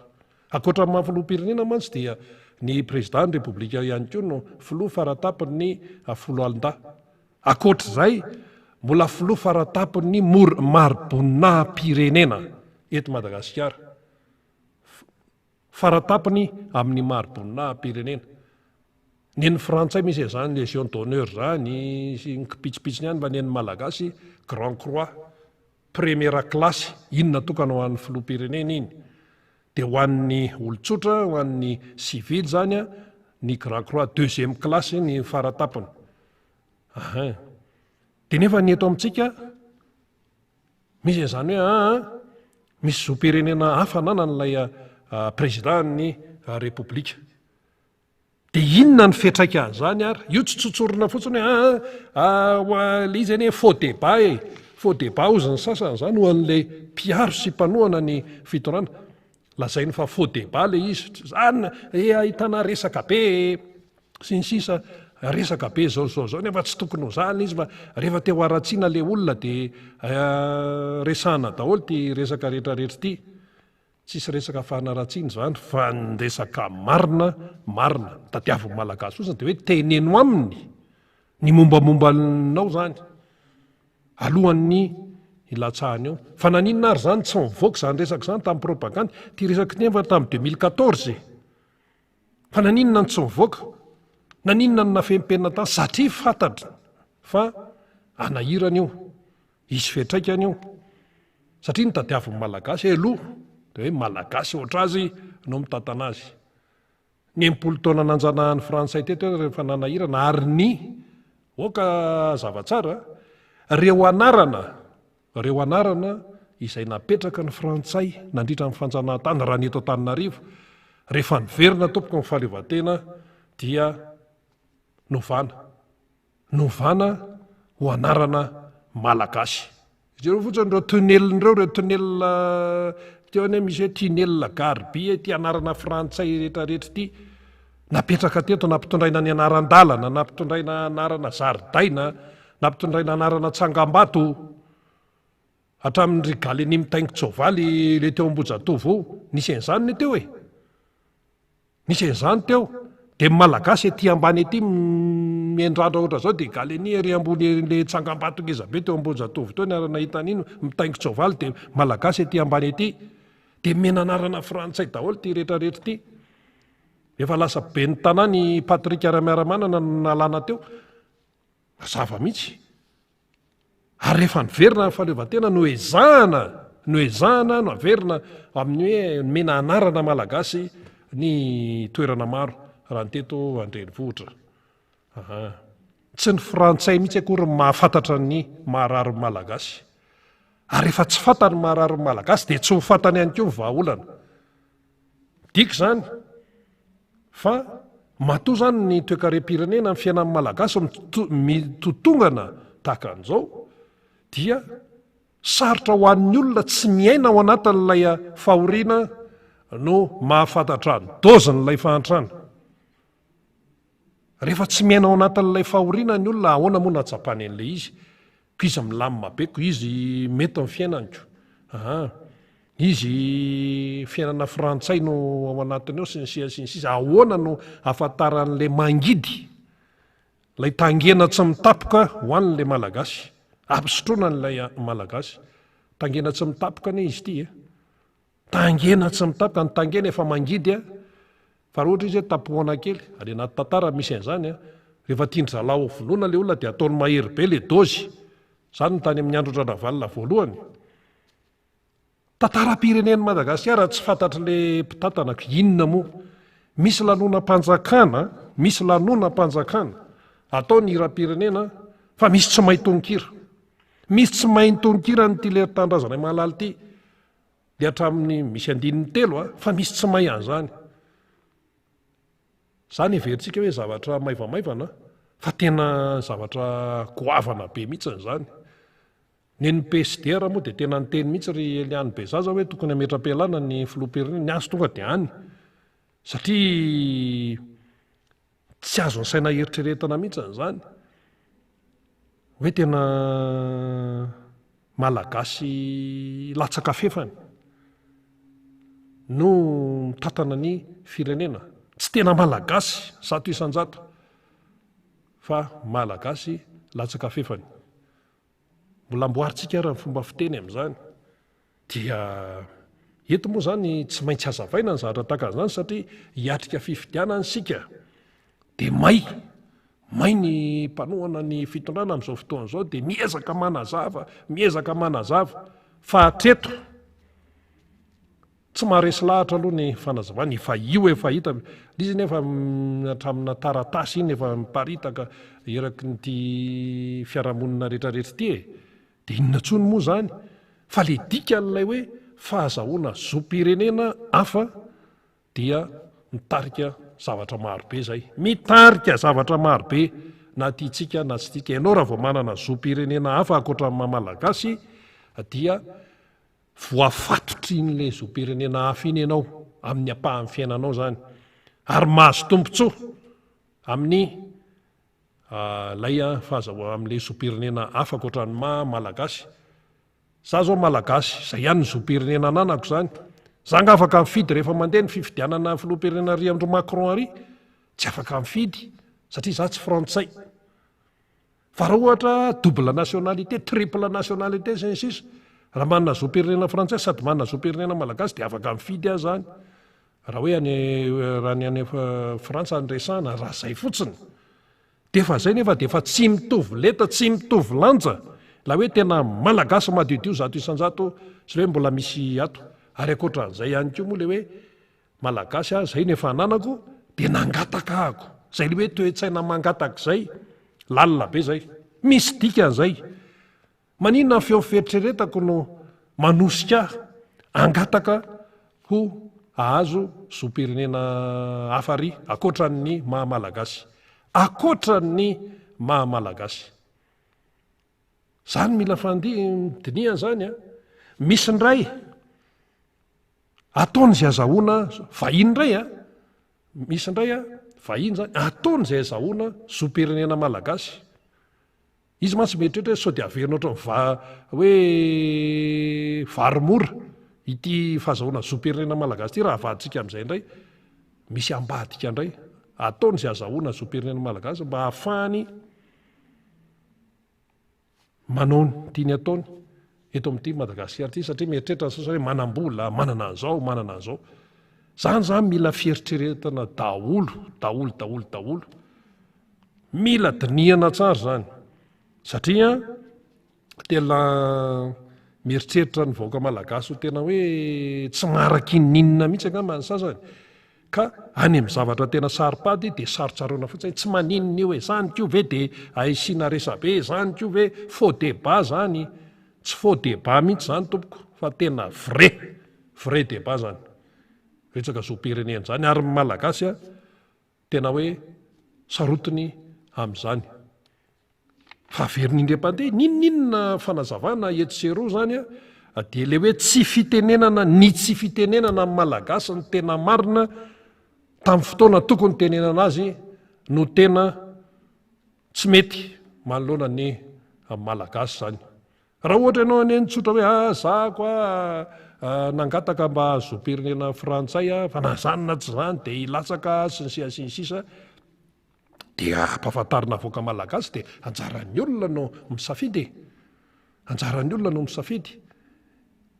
ianao tianao ilay azo an'le toerana nefa mitsirritra koa ianao ato amin'le resaka frantsay aty inona ary zany inona moa le hoe tokony hoe tokapo ohatran'ny siny rehefa ity dia ity rehefa hanompo ny vahoaka malagasy ianao dia malagasy fa raha fantatry le malagasy hoe ianao mbola misy apahany kay mbola manompo ny frantsay dia manahirana ny mieritreritra an'izany na ahoana amin'le andraikitra izay tazonina eto amin'ny firenena manahirana ny mieritreritra an'izany amin'ilay andraikitra mbola eo ny resaka hoe lalàna hoe lalàna ny tsy misy manakana an'izao zon'ny rehetrarehetra ny raha mangataka zom-pirenena hafa izy sisa zay lefa hoe fanatsorana resaka zay raha raisana amin'izay izy dia ohatrany hoe tsy mampanina fa itiany hitatana firenena ary malagasy misy zavatra tena hoe mahasarotiny malagasy tamin'ny rova maio tokity be dia be ny tomany tamin'izany matoa ny olona mitomany zany dia misy dikany misy fifamatorana ao ka tsy ndeha hosimbana ny malagasy rehefa malagasy dia malagasy zay na ataratasy io na ino io zay fomba ilazana azy satria tsy zakan'ny olona ny amin'ny akapobeny ny mieritreritra ny amin'ny hoe le vahiny hafato zany no mitarika azy no mpitatana vahiny tsy azo hoentina vahiny ny firenentsika hoy ny sekretera jeneraly nytiko Madagasikara Rina Andriamasinoro dia indray ny pastera Edouard teo nazava tsara ny amin'ny hoe ahoana moa tsy mivahiny mihitsy ny mahalala ny maharary ny malagasy tsy ny vahiny mihitsy no afaka hitondra vahaolana tsy fantatry ny vahiny zany ilay maharary antsika eto ny tantaram-pirenentsika tsy fantany maizy azy ny malagasy tsy fantany ny hira-pirenena malagasy raha tsy hainy nefa zany tena ny sainam-pirenena raha vadika amina lanona mpanjakana eto Madagasikara raha tany Amerika nisy an'izany raha tao a frantsa ny nisy an'izany hoe mandritrana lanonam-panjakana mivadika ny sainam-pirenena ny atsika maitsomaitso indray ny ambony zay vao niazakazahana dia mody hoe tena lisy any tsy anina fa efa teo vao hita tsy fanazavana ntsony zany sainam-pirenena mivadika hiram-pirenena tsy ay hatramin'ny farany ny tonkira mifampijerijery rehefa lanonana renika hoe amina sekoly ny ankizy ny tena miramafy ny ankizy ny tena miramafy fa ny lehibea mody mingoningonina fotsiny amin'izay lafin'izay ohatra misy lafy tsarany ihany ny any Korea avaratra aza miramafy eo anao amin'ny hiram-pirenena fa tonga dia mihinana ianao any Korea avaratra any amin'le botakely Kim Jong-un iny tsy mitsitsy ny zafikeliny Kim Il-sung jadona ny any fa ny azy tonga dia apetrany tsara mihitsy apetrany mazava tsara mihitsy ny amin'ny zavatra resaka hoe fitiavan-tany-drazana sy ny sisa ahoana moa zany no hitiavanao 100% ny tany-drazanao nefa ianao atsy ambadikatsy mbola mizaka zoam-pirenena hafa na taratasy io na tsy ataratasy io na inona io fa rehefa mitora ianao zany hoe mana zoam-pirenena hafa dia ahoana ny tena anomponao 100% ny Madagasikara nefa izay ny tadavin'ny malagasy dia ahoana zany ny rahan'ireo ray aman-dreny latsaka tamin'ireny vanim-potoana ny fanjanahantany ireny zany ny frantsay rehefa nanaiky na dia lalana sarotra ny natokava tamin'ny hoe fahaleovantena zao ny Îles Éparses tsy mbola veriny ianao hiady amin'ny Îles Éparses ho an'ny malagasy nefa ianao raha frantsay ahoana moa frantsay manahirana zany mieritreritra n'ilay izy manahirana ny mieritreritra n'ilay toe-javatra tahaka an'izany ka mila saina mila tonga saina indrindrandrindra ny taranaka manoloana an'izay fa ny tiano tenenina fotsiny dia hoe aza mba hanafenafenan-javatra amin'ny malagasy tompoko na amin'ny lafininina io na amin'ny lafininina aza mba hanafenafenan-javatra ho avy zany ny fifidianana mila fantatra ny malagasy amin'ny Tsipriana izay kandida ilatsaka eo nizaniza ny président Marc Ravalomanana aloha efa niteneniny ny azy mazava ny azy efa niteneniny tsy misy souci tsy misy hoe fiahiahina zany fa ny président Marc Ravalomanana malagasy ray malagasy reny aloha zany averina eto fa sao dia tsy henony sasany mahafantatra tsara amin'ny fiaina amin'ny malagasy ary ny aina zany hoe fiainana malagasy zany tany ambanivohitra mahafantatra tsara amin'ny fiainany any ambanivohitra tsy mpitazana izy fa ny aina n'ilay izy dikan'izany mahafantatra sy ny aina ny fahoriana sy ny zavatra ny setra fahasaranana maro samihafa kanefa ihany koa tsy tara amin'ny resaka fivoaran'ny teknôlôjia tsy tara ihany koa amin'ny resaka hoe tontolon'ny fandrosoana amin'ny resaka maneran-tany zany tsy tara amin'izany ny président Marc Ravalomanana ary miporofonany zany miporofony zany ny fitondrana amin'izao fotoana izao dia hita mihitsy hoe sahirana amin'ny resaka négociation amin'ny international resaka diplomasia raha tsy zany ve nisy fanoloana minisitra ny raharaham-bahiny vao nidona fotsiny ny taria amin'ny Ukraine sy Russie tarivo dia io ve mikoropaka tsy hita zay hoe atao moa dia neutre dia avy eo dia manameloka dia neutre tsy fantatra ntsony nefa mpamatsy volanao ireo tena mpamatsy vola mpiara-miasa zay atao hoe mety mahery angamba ny fitenenana hoe tena mitana ny ain'ny fampandehanan-draharaha eto Madagasikara dia mbola ny Banque mondiale na FMI sy ireo mpamatsy vola mahazatra ireo firenena ao anatin'ireo nefa tsy mankasitraka amin'ny politika ny Russie any Ukraine dia tsika teto Madagasikara nilolalola teo ohatrany hoe sady mahay atsy mahay ary ny atao hoe amin'ny politika fifandraisana pirenena ne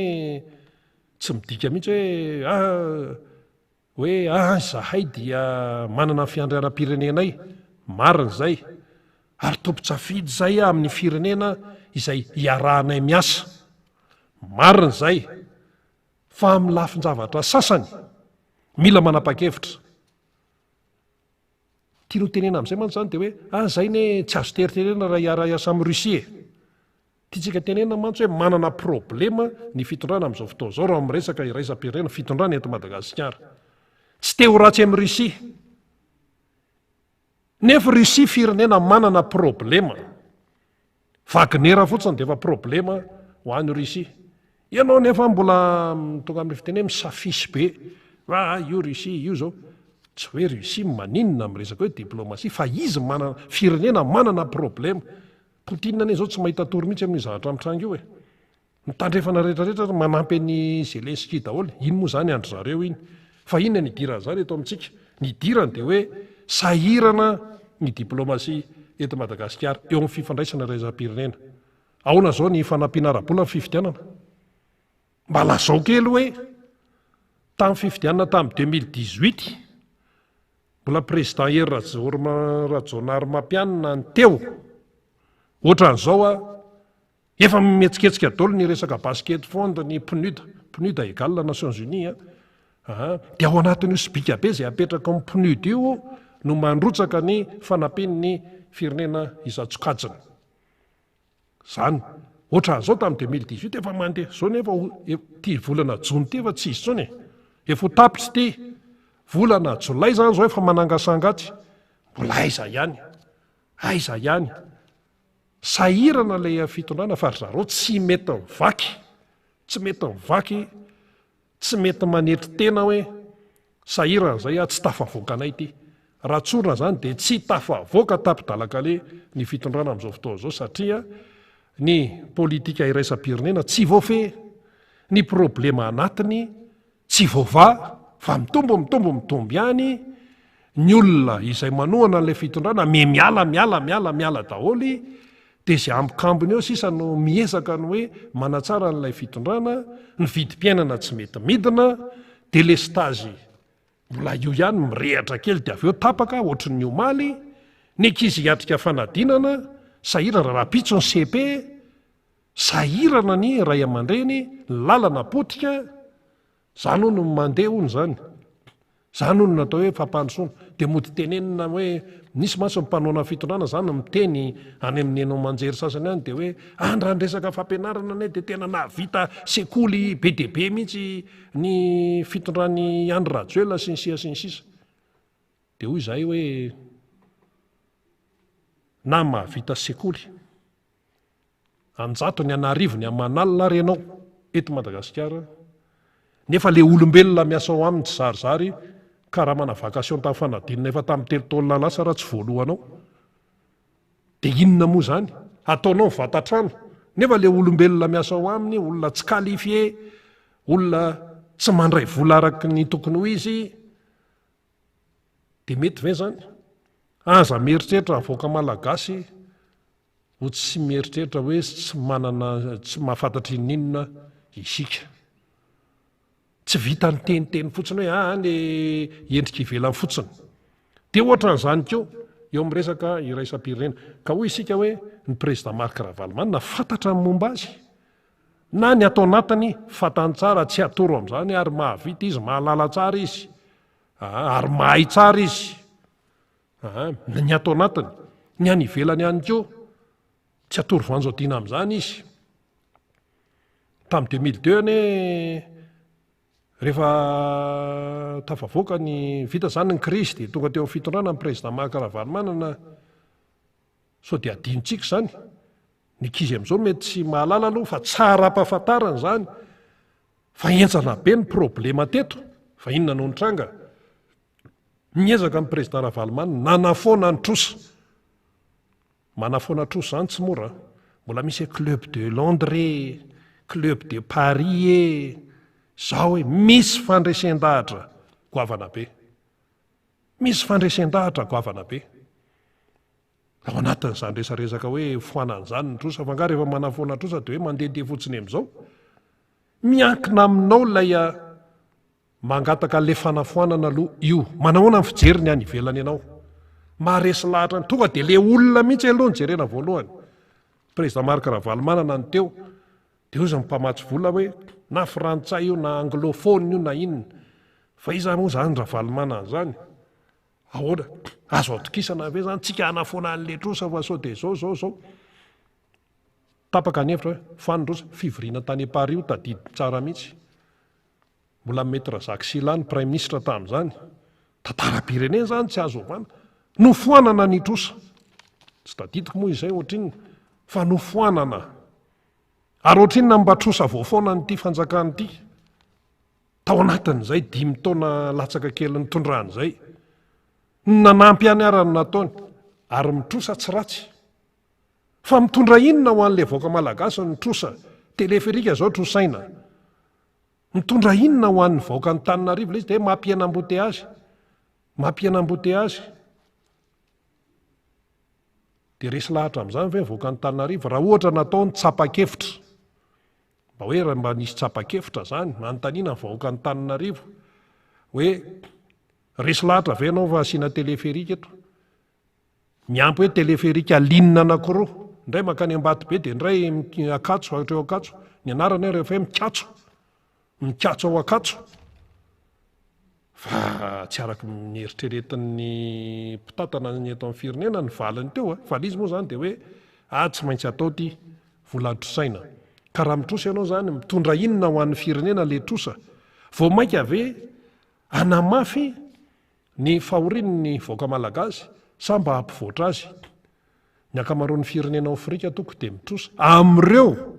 mpamatsy vola iraisam-pirenena zay iarahan'i Madagasikara miasa hatramin'izay. Banque mondiale, FMI, Banque africaine momba fampandrosoana, ny Européenne, ny Banque arabo. Tsika miara-miasa amin'ireny. Fa ny firenena afrikanina maro ihany koa miara-miasa amin'ireny. Fa misy ny tafavoaka. Tsy mitrosa zany ny ratsy, fa le tsy fahaizana mitatana an'ilay vola izay trosaina no mahakenda an'ilay vahoaka ao anatin'ilay firenena. Zao Botswana tafavoaka tsy ao anaty lisitra manitra velona eto ambonin'ny tany intsony Botswana. Rwanda efa lasa lavitra be. Mampalahelo mihitsy ane zany, mampisitry belona mihitsy ane zany any ambany latabatra ny tenenin'ny sasany hoe i Madagasikara dia tara 70 taona amin'ny raha oharina amin'ny Rwanda amin'izao fotoana zao. Tara 70 taona raha ampitaina amin'ny Rwanda amin'izao fotoana zao. Nefa Rwanda famono tao fa nientsika tamin'ny famaky sy ny antso be. Izy samy izy ihany no mifamono tao. Dia nametraka defi izy ary tsy maintsy eo zany ny fitiavan-tanindrazana. Zao izy tena lasa dia lasa izy amin'izao fotoana. Tsika aiza. Ainy tsika mitatana tsy malagasy 100 isan-jato. Fa malagasy ampahany. Dia tsy kaky tsika raha ohatran'izao zany ny fahavoazana eto amin'ny firenena malagasy dia ahoana ny taranaka sy ny sisa. Ka hoy tsika hoe raha momba ny président Marc Ravalomanana efa mazava iny. Fantany tsara tsy atory voanjodina amin'ny zavatra iainan'ny malagasy satria niaina tao anatiny tao. Tsy atory voanjodina amin'ny resaka sehatra iraisam-pirenena izy. Ka zay ny dikan'ireny antsoantsony vahoaka ireny. Vonjeo zay dada, vonjeo zay dada. Zay ny anton'ireny. Tsy zakan'ny sasany mantsy zay. Ka zany tsy azonao ferany zany ka. Fa nga moa ireny olona ny tenen'ireny nambanana hoe zao tsy maintsy tenenao, mivoaka avy any anaty fony ireny. Ary nainona an'izany daholo na tany Vakinankaratra, na tany Itasy, na teny Avaradrano, teny aminay, na taiza, na tany Tsimotsinana, na tany amin'ny Sud-Est iny. Dikan'izany hoe zany ny vahoaka malagasy mihitsy miantso vonjy. Miantso vonjy aiza? Any amin'ny président Marc Ravalomanana izy miantso vonjy fa tsy any amin'ny fitondrana. Nefa ny fitondrana manana ny fahefana tokony ama ny olana. Io resaka Covid sy Ukraine sy Russie foana ny alana bala. Isako mihetsika zao, isako maheno zany olona izay hoe manohana ny fitondrana dia io foana no resahany. Hoe io anesa amin'ny tratran'io daholo ny maneran-tany, tsy tafavoaka tsika sy ny sisa. Nefa ny marina dia ity. Ny atao hoe mpitondra mahay, ny atao hoe mpitondra mahalala, ny atao hoe mpitondra mahavita dia ny mpitondra afaka mitondra vahaolana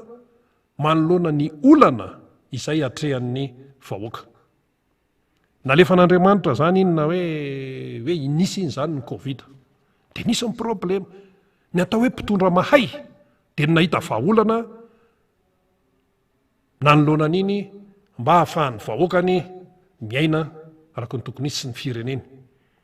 fa tsy mpitondra manilika sy manadio tena iny zany averimberiny eto foana tsy mpitondra manilika sy manadio tena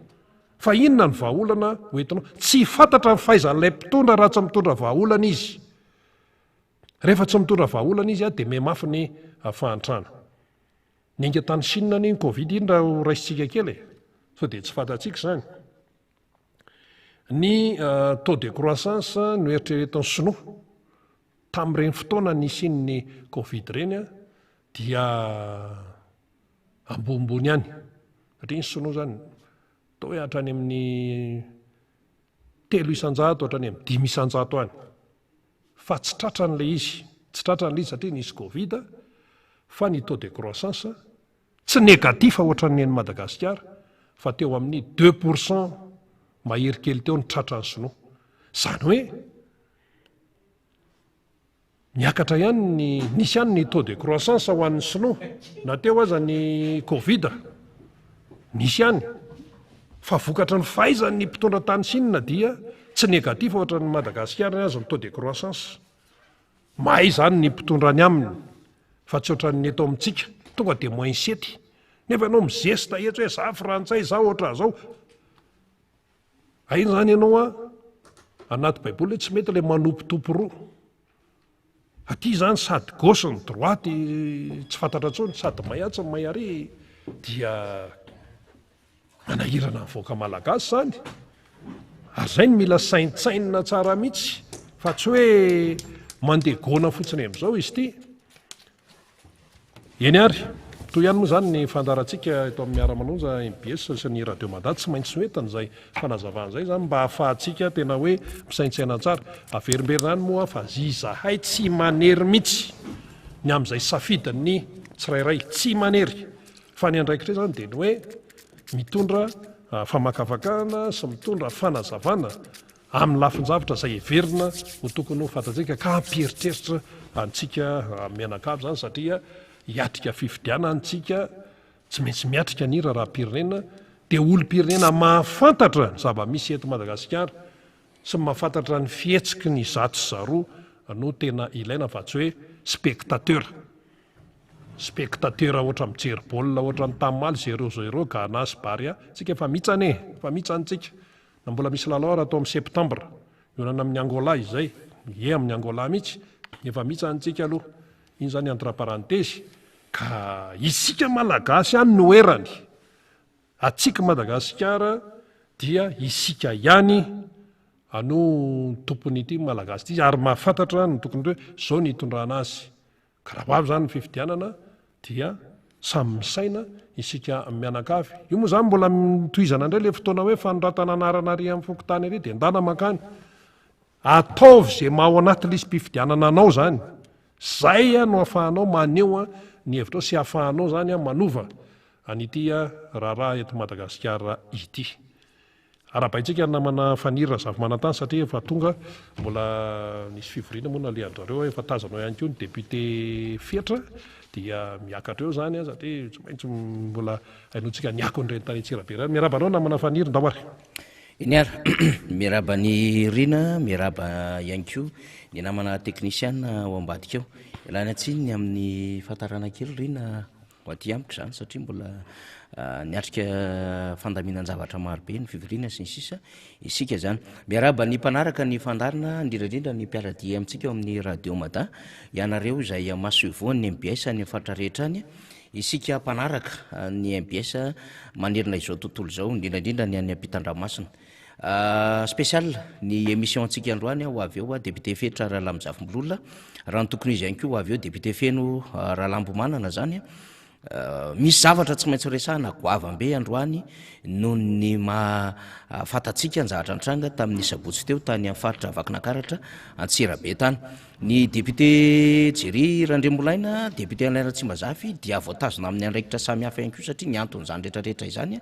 dia misy fizarana andraikitra miazakazaka be ato anatin'ny antoko tiako Madagasikara. Dia zay anton-javatra zay zany tsy maintsy hizarana ny andraikitra. Efa nambaraka teo zany fa dia manasa antsika rehetra hanaraka ity fandarana androany ity satria fandarana manokana izy ty ao anatin'ilay miara-manonja moa zany fa hiresahana zava-misy tany amin'ny faritra Vakinakaratra zay tena enjana ary tena herisetra abibina tena hoe fanaovana tsinitsinina ny zo isambatan'olona les libertés fondamentales sy lay liberté d'expression, liberté d'opinion hatramina circuler réunion zany rehetrarehetra zany vo hitsakitsaka daholo zany ny lalàna fehany antoko politika zay mampisika ny siny zany congrès eo anivony ny antoko zany na fiaonam-be dia vo hitsakitsaka avokoa zany rehetrarehetra zany indrindra ihany koa lay lalàna ho an'ny antoko mpanohitra hatramin'ny ifehezana ny mpitarika ny antoko politika mpitarika ny mpanohitra ary ny sata amin'ny fehan'ny filoham-pirenena zay sokajiana ho teo aloha dia Andriamatoa Marc Ravalomanana zany sy ny olo-pirenena moa zany efa niresahako teo ka izay no hanatanterahantsika ity fandarana manokana ity mba sy fampizarana antsika hoe inona marina moa ny zavatra nitranga tany Antsirabe tamin'ny sabotsy teo tany amin'ny faritra Vakinakaratra ka manasa antsika rehetra anaraka ity fandarana mivatana ity satria misy zavatra goavana ho resahana amin'ity androany ity ary hanambara amintsika ihany koa ny tena zava-misy tany amin'izany faritra Vakinakaratra izany. Zay amin'ny akabeany zany zavatra ho resahana efa niresahany rina teo ihany ary niaraka tamin'ny sary samihafa irina teo nitondra ny lafin'ny fanazavana teo amin'ny tati-baovao ihany koa amin'ny masofon'ny mpanao gazety fa eto ihany koa zany amin'ny mahatompona andraikitra ny zava-misy tany etoana dia resaka an'izay zay zany amin'ny akabeany fa tonga dia miarahaba avy hatrany ako ny solomanim-bahoaka Fetra Rahalamijafy-Mbololona filohan'ny vondrona parlementaire ny antoko tiako Madagasikara solomanim-bahoaka Madagasikara voavity tetsy amboribory tamin'ny fahadimy etokakitsika satria rehefa alarbitsika miaraka amin'ny député Fetra androany alatsinainy dia député Fetra miaraka amintsika satria tsy maintsy hanambara ho isika ny zava-misy tany amin'ny faritra Vakinakaratra sy ho an'ny fandaminan-draharaha maro samihafa satria misy zavatra miazakazaka be amin'izao fotoana izao. Miaraba député Fetra. Miaraba namana faniry, miaraba ny mpanaraka ny zao fandarana miara-manonjy eto amin'ny MBS radio Mada zao ihany koa amin'izao alatsinainy izao. Voalohany indrindra aloha ny hitondrako ny famakafakana sy ny fampizarana amintsika mpanaraka ny fandarana dia mamela namana faniry sy mpiaino ajaina ny voalohany indrindra ny fampahirezana ireo namana ireo vahoakana Antsirabe izay nisy ny naratra nisy ny nahazo takaitra ary nisy ny tratran'ny fisamborana nefa moa marina efa navotsitra ireo izay nisambotra azy zany namana izany fa makasika kosa n'ireo olona naratra dia maniry fahasalamana mitondra ny teny fampahirezana avy amin'ny atoko tiako Madagasikara avy amin'ny président Ravalomanana izay isaorana manokana satria efa nisy ny hiraka avy amin'ny RMDM sy ny tiako Madagasikara no nandeha nitsidika sy nitondra fanampiana satria dia ho raisy ny filoham-pirenena Marc Ravalomanana tanana ny fitsaboana sy ny fanampiana ireo olona niara ny herisetra sy abibina nataony ny mpitandro ny filaminana izay hiraka fa ny mpitondra fanjakana sy ny tompona andraiky mpanjakana Isatsokajy ny tompona andraikitra tamin'izao zavatra zao raha toka anatrika congrès paritra no antondihan'ireo olon'ireo nefa dia izao no natao azy mampahery anareo ary mirary soa anareo mba hiverina aminareo ny fahasalamana aingana indrindra mba ahafahanareo manao ny adidy eo anivon'ny fianakaviana sy ny firenena ary ny fiarahamonina mampahery anareo rehetrarehetra ao anatin'izay ihany koa ny tondrana fisaorana manokana ny vahoaka ny Vakinakaratra izay tonga maro naniry anatrika n'izany congrès paritra zany tany Antsirabe makasitraka tompoko ary tsy adinoina fa tsy ny kely indrindra dia ireo solombavambahoaka tiako Madagasikara 120 mirahalahy saorana manokana ary tondrana fisaorana mitafotafo tamin'ny fanotronana ny Front National de président Ravalomanana niaraka ny osina ny ara-niaritra ny bomba mandatsa-dranomaso nalefa tsy amin'antony a nataony ny mpitandro filaminana noho ny baikony reo tompona ndraiky mpanjakana isatsokajiny tany amin'ny faritra vakina karatra iny dia makasitraka namana rehetra tao ihany koa namana faniry ny tao amin'ireo misy solitena ny olom-boafidy ny solitena ny tanora solitena maro tonga ny fanotrona tamin'izany fanindriana natateraka n'izany a tao koa moa reo anisany nanangana nytiako Madagasikara tamin'ny taona 2021 fisaorana daholo nomena antsika rehetrarehetra arak'izay hitantsika amin'ny sary zao moa dia hoiditsika amin'ny atsipriany rehefa aveo fa dia izay amafisina fisaorana sy fakasitrahana fakatelemana ny fifanotronana tamin'izany congrès paritra tany vakinakaratra izany zay namana faniry no fampidirana aloha dia tonga tsika dihiditra amin'ny votoatiny alefaso ary ny zay indrindra député Fetra fandehany ny zava-misy aloha zany dia hoe gaga sy talanjona isika gaga sy talanjona tsika satria ny congressy izay anotanterahan'ny antokotiko Madagasikara dia efa tany amin'ny 2 volana tany hoany nefa niodina manerina Madagasikara tahaka ny congressy natao tany Menabe tahaka ny congressy natao tany Tsimandrefana congressy nataontsika tany Antsinanana tany Analanjorofo tany Sava tany Diana tany Sofia tany Fitovavy ay Boeny koa efa nresana teo tany Fitovinany tany Tsimoatsinanana satria nisy tao Vangaindrano tany Vatovavy zay nitanterahana tany Mananjary dia nieritreretina zany fa ho ataony ao vakinakaratra dia ireny zava-misy tsy adino akoriny na sika tany Tasy satria nisy congrès koa nitanterahana tany zany hoe ny congrès paritra ny antokotiko Madagasikara zany dia efa tao anatiny ny programme ny antokotiko Madagasikara mialohan'ny nietrehana ny congrès nationaly amin'ny voalohany volana Jolay 2024 izao etsy amin'ny Tanjombato zay misy ny Macron zany nisy filaminany avokoa niatrehana ny congrès rehetra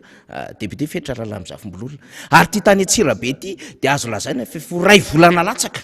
nefa nanomanana an'izy ity ary efa nanaovana ny fifampiresahana nanaovana ny pitsopitsony ara-panjakana rehetra mba ahafana manatanteraka izany ao amin'ny tany malalaky ny Magro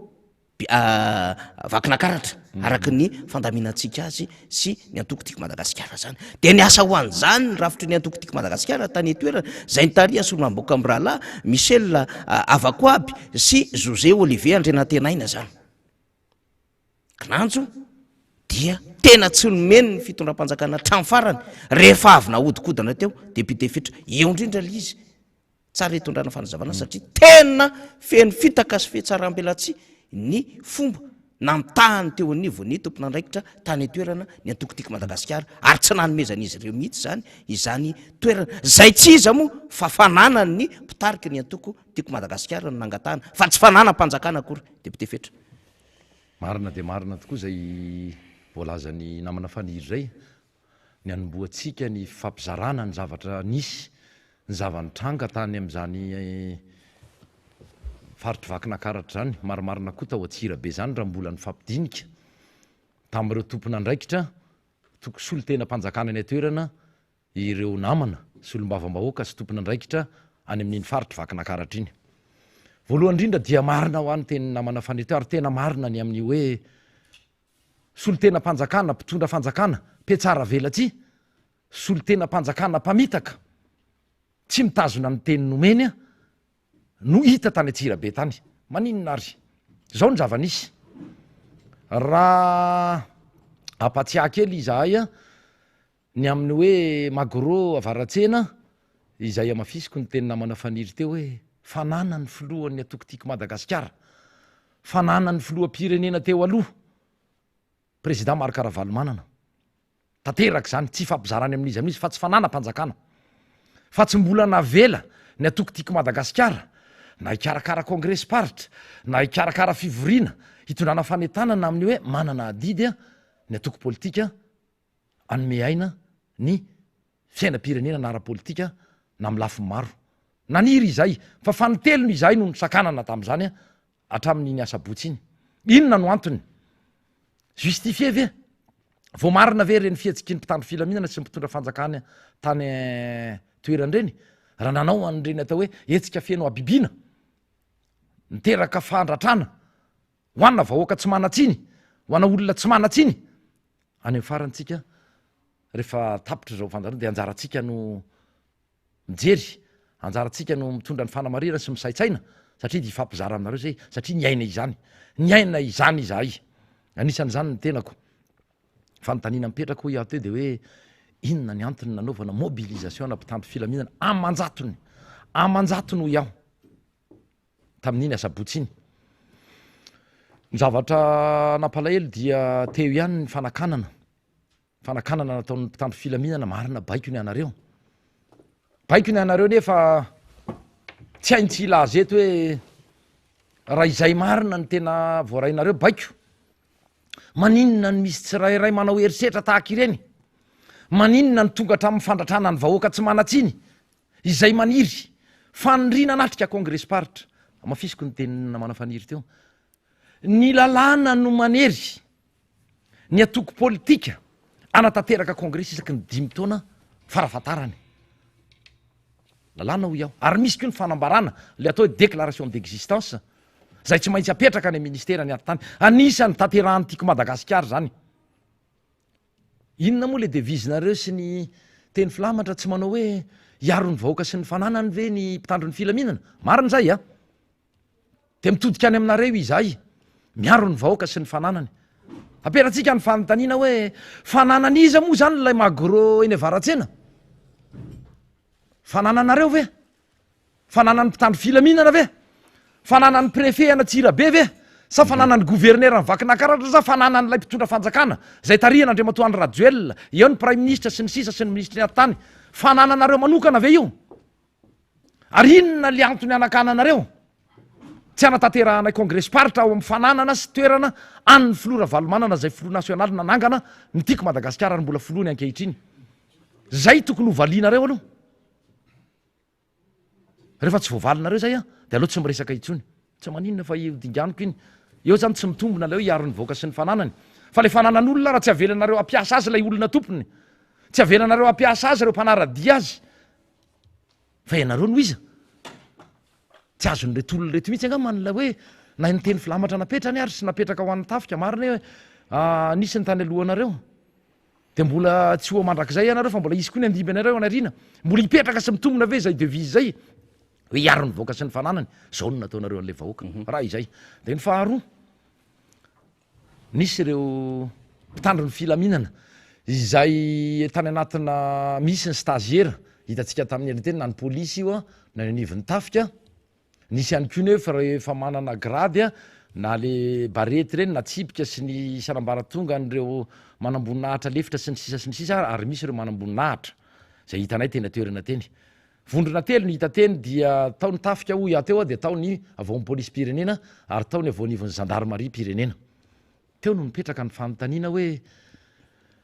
fa maninona moa zany no zandary hatrany no mitarika sy milida amin'izany endrika maintien de l'ordre raha nataiza toerana nalehanay. Zao mahatonga anay mametraka an'izay fanontaniana zay. Ao ny avy amin'ny groupe EJ. Fa nahagaga dia nisy tao ny avy amin'ny G6, GSIS. Nandeha an'ilay pick-up mangamanga iny a. Reo mory zareo reo. Reo zareo ka manana resaka kelo atao satria teo akaikin'ireo mihitsy ny tenako a. Ary nahita sy nandreny teny ny vava tsy ambina nataon'ireo mpitandro ny filaminan'ireo. Fa vava zay feno provocation. Nahagaga io moa ny tenako io. Dia zao no fanontaniana mipetraka manao hoe ho an'le anankiray aloha manao combinaison mangamanga eo amboniny io, manitsaka eo amboniny kesika io. Io izy efa manondro amin'ny fusil à pompe a. Nondro tany amin'ny président. Fa le ato amin'ny akavia. Io ndray manamboninahitra io. Fa le ato sara eto amin'ny akavanana. Dia manondro ny olona ny vahoaka amin'ny fusil à pompe. Io zandry kely io. Dia misy anankiray manao solomaso eto ambaniny. Ny fanontaniana mipetraka dia hoe zao ve ny baiko sy ny toromarika nomenareo? Aiza ianao Andriamatoa sekretera mpanjakana miadidiny gendarmerie zay olona eo ambany fifezanao ireo? Aiza ianao Andriamatoa commande ny gendarmerie pirenena izao ve natao hoe maintien de l'ordre maninona ny misy groupena avy amina atao hoe anina delita oatra zao a groupe d'intervention spéciale izay tokony hiady amin'ny resaka terrorisme resaka dahalo sy ny sisa no entina manakana sy mampahory ary mandratra mihitsy a sy mampiorory vahoaka toy izao reo ve ny tena tokony nalefa tany zay ny fantanina mipetraka tsy ho resahana intsony a fa ao anatin'ny zavatra rehetra any ny isan'ny bomba lacrymogène izay tsy mihitsy ireo olona ireo satria ireo ny anisany nandefa azy reo olona ireo de ny rarakopana volam-panjakana reny a fa akoatra ny mahavolam-panjakana azy lay fampahoriana vahoaka sy lay fandratrana vahoaka tsy manatsiny naniry anatanteraka sy anatrika congrès paritra zay ny antodian'ireo olona reo tany de maninona izay ny nandefasana vondrona mpitandro filaminana avy amin'ny jesisy ifanatrika itsika amin'ny question fanontaniana apetraka amin'ny gouvernement Andriamatoa secrétaire général ny zandary a secrétaire mpanjakana ary maniry zay ny atongavana Andriamatoa commandeny gendarmerie ampirenena tao satria maninona nanao fanambarana izy ireo nanao fanambarana ny avao anivon'ny gendarmerie pirenena raha toka nisy ny karazana fifanosehana ary voatosika na solombavam-bahoaka anankiray zay a ny élément anankiray atao amindrareo a dia ny emotra ary ny anjera tamin'ny tany avy aminareo reny zavatra reny ny baiko nareo tsy mandeha am'izay izy ny mahatonga an'ireny satria ny arahantsika rehetra nahalala de mampahery an'ireny namana rehetra reny solombavam-bahoaka satria inona ny tranga tany amin'ny zany toerana zany nomena alala nyreo vondrona solombavam-bahoaka izay efa ny safidy anohatra n'izao fitondrano zao nefa mifanohatra lay baiko amena alala na lay vondrona solombavam-bahoaka de rarana ndray nefa rehefa aveo a tsy anatanteraka an'zany etsika sy famorina olona ho tanterahany zany gazagagy ianareo raha tezitra le izy malahelo ianareo fa ny élément-nareo a natosika satria hoe zandary io na mpitandro filaminana fa ny zavatra tiana ampahafantarina ny vahoaka kosa rehefa ny élément-nareo ve ny voatosika dia sarotiny ianareo fizahay ara solombavam-bahoaka misy re solombavam-bahoaka namana tsy voatera fa ty amin'ny tokotiky Madagasikara izay voatositosika reo olom-boafidy ane izahay solombavam-bahoaka ane izahay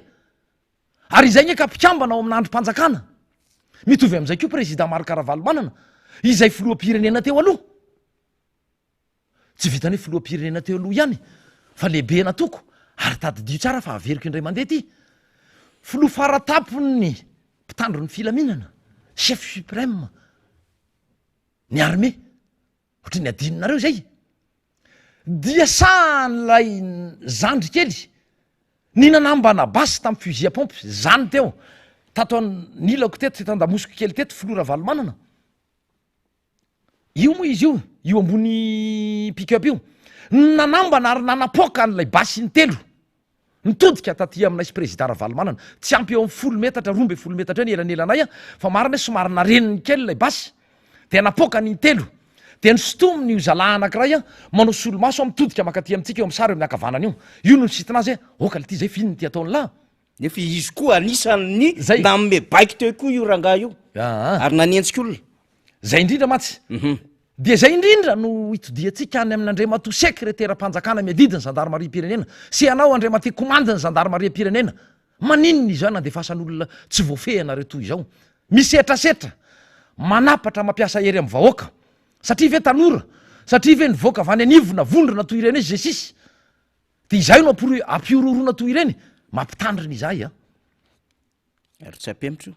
tsy ampihemotra anay araky ny teny namana faniry tsy ampihemotra anay fa hitanay daholo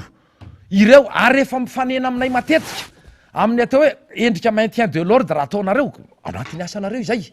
jereo fane zany tsy aritra kely ty fa manoatra no nidoro tanety manoatra ny rarakopana fanipazana sy ny fitifirana an'le ary nikendrena manokana olona le izy ary andrendray zay indrindra eny amin'ny tongotro ololely le izy no mipoaka toy ilay nitranga tena be ravina hitaosy tifirina mihitsy le izy zany tifirina mihitsy mihina fa ho avy eo a solombavam-bahoaka fenondra lambomanana rehefa avy eo a satria nanatro maso ihany koa izy a ny herisetra nataon'ireo avy amin'ny vondrona jesisy isaorako manokana eto ny polisy pirenena fa nanatanteraka ny asanareo ianareo a tapahamendrehana miaramila ihany koa torak' zany ihany koa ny avao anivon'ny tafika izy zay tsy nampiseho herisetra na kely varavety ara tanterahanareo ekena mety nisy ny endrika fanakanana satria baiko no azonareo fa nionona tamin'izay nareo ary nijanona hatramin'izay tsy niditra nareo tamin'ny fanapohana bomba mandatsa-dranomaso tsy niditra nareo tamin'ny fikasia tanana satria anisan'ny voankazo tanana ihany koa nisy olom-bava-bahoaka voafidy to Antsirabe voalohany a mampahery azy satria novelesina tamin'ny baton lamosiny mpitandro filaminana no nanao izany ary ao anatin'ny tsy fahasalamana izy am'izao fotsika miteny zao a zay ny tsy nahafahany izay moa na tsy prévu ara tsy voahomana ny akarana eto a dia ialana tsiny satria ny zarany nahazatra ny olona dia manao ny fanaminy izay a fa raha ny tokony izy tsy tokony hiakatreto izay nisy moa fandaminana sy ny fampizarana andraikitra nataonay teto anivon'ny solom-bavamboaka antika Madagasikara dia ny tenanay ny tonga eto araka ny teniko teo a mbola ho avy ny solom-bavamboaka feno lambo manana ny aina mivantana de izy no aloha hitantara azy a ny herisetra nataon'ny apahana zandary za kosa aloha tsy nilaza hoe ny zandary rehetra fa ampahany vitsivitsy kely tao amin'ny zandary izay manao herisetra mihoatra lavitra noho ny tokony ho atao tsy tokony isy reny herisetra reny ary ny fanontaniana ihany ko hoe maninona teny ireny naninona teny a naninona tany moa zany fa tsy teny naninona tany Antsirabe ireny zandary avy amina force spéciale nefa congrès paritra hiditra ao amin'ny tanànany président Ravalomanana nolo zahatra ny kasainy tany tanteraka zany nefa nandefasana nyreny vondrony zay sisy reny ary ao anatin'izany ihany koa ny zavatra anankiray nitranga ihany koa dia nisy ireo olona siblena manokana ary mampahery manokana anao namana faniry ny tenako nanatrika teo efa tao anatin'lay jambena fa nieretanay le izy aritra io tsy voalohany zay akory niaritra n'zany bomba mandatsa-dranomaso zany marina hoe endrika fametrahana ny fandriam-pahalemana ve zay ny fijerinareo azy fa isorako manokana ary mampahery azy manokana namana faniry eo akaikeo izy nisy ny fisamborana ny kasaina ho atao a any namana faniry izay sady mpanao gazety mpamakafaka anisan'ny tompona andraikitra eto amin'ity fandarana miara-manonja MBS radio Mada ity dia nyteny tamiko izy hoe zoky a député a tadiavindreo reo samborona de fa lasa izy niazakazaka nisy kapiteny izy iny na lieutenant manambonina hatra anankiray nitondra elema ny zandary mbola zandary ihany io a nanenjika azy a ary nisambotra azy tsy fantatra hoe inona ny antony manaraka izy matetika amin'ny fotoana rehetra zay aleanay a de anisa miaraka eo izay mirahalahy anisa mifanotony endry zay mirahalahy mampitany vaovao mivantana izy milaza ny zava-misy izy am'ireny tranga rehetra nahetsika ataon'ny atokotika Madagasikara reny tsy hitanao ny antony fa ohatry ny olony rehetra mampita vaovao toy ny mampanao gazety azy mahagaga nefa dia nokasainareo samboro izy ary nenjehanareo eran'ny tanàna eo mba lazay eo aminay hoe inona ny antony nanenjehanareo azy mitovy am'le teny nataoko teo ihany hoe siblenareo lay olona baiko ve no azonareo iza ny nanome baiko anareo ngia gouvernora ve ny préfet ve ny ministre ny atitany ve ny prime ministre ve sany filoam-pirenena en personne ny nanome anareo ny baiko reny petraka aminareo ny fanontaniana inona ny antony saika ny samboranareo any namana faniry so de mba tafa ohatra ry zalahy olona tsy maninona anareo nanakorotana ve nitarika ny olona ikomo ve na nanompa mpitandro filaminana ve na tsy fantatro ianareo ny nandika fitsipika tsy toerana tokony nandefasana jesisy ireny toerany reny tany amandoto tamin'io fotoana io ny omaliny io de nisy dahalo amanjatony nanafika tanàna roapolo am'zato nitafiditra tanàna tao Vasina sy Beakanga tao Mandoto dia nisy mpitandro filaminana voatifitra raha ny fampitambavao zany ary ny sabotsy niny ihany koa mbola nitady intervention ny vahoaka tany Mandoto kanefa tao a Antsirabe no nitontonany intervention zandary zay a ny renforcer ny équipe locale zany amin'ny resaka maintien de l'ordre mahagaga sy mahavarina izy hoe tany ve ny tokony nenjehana ny filomarika Ravalomanana nambanana basy niaraka ny député Fetra sy reo olona zay nandritra io fotoana io sy nitifirana mbola ho avy hoe député Feno Ralambomanana iresaka zava-misy hitany ihany koa nitifirana ireo vahoaka satria lisy tena tifitra mihitsy le izy zany natao tamin'ireo vahoaka zany ary mahagaga antsika député Fetra tamin'ny sabotsy ane tao amina kanja tao Manakara nisy fameloma maso ireo dynamisation ny antoko TGV natao tao navelanareo malalaka anao fa ny congrès party ny antokotika Madagasikara tato any kanja Magro tsy navelanareo hitra tao Varatsena ny antokotika Madagasikara amin'ny endriky ny lalàna zany efa tena fanavakavahana 2 poids 2 mesures zany satria antokom-panjakana de nisy fizarana moto tao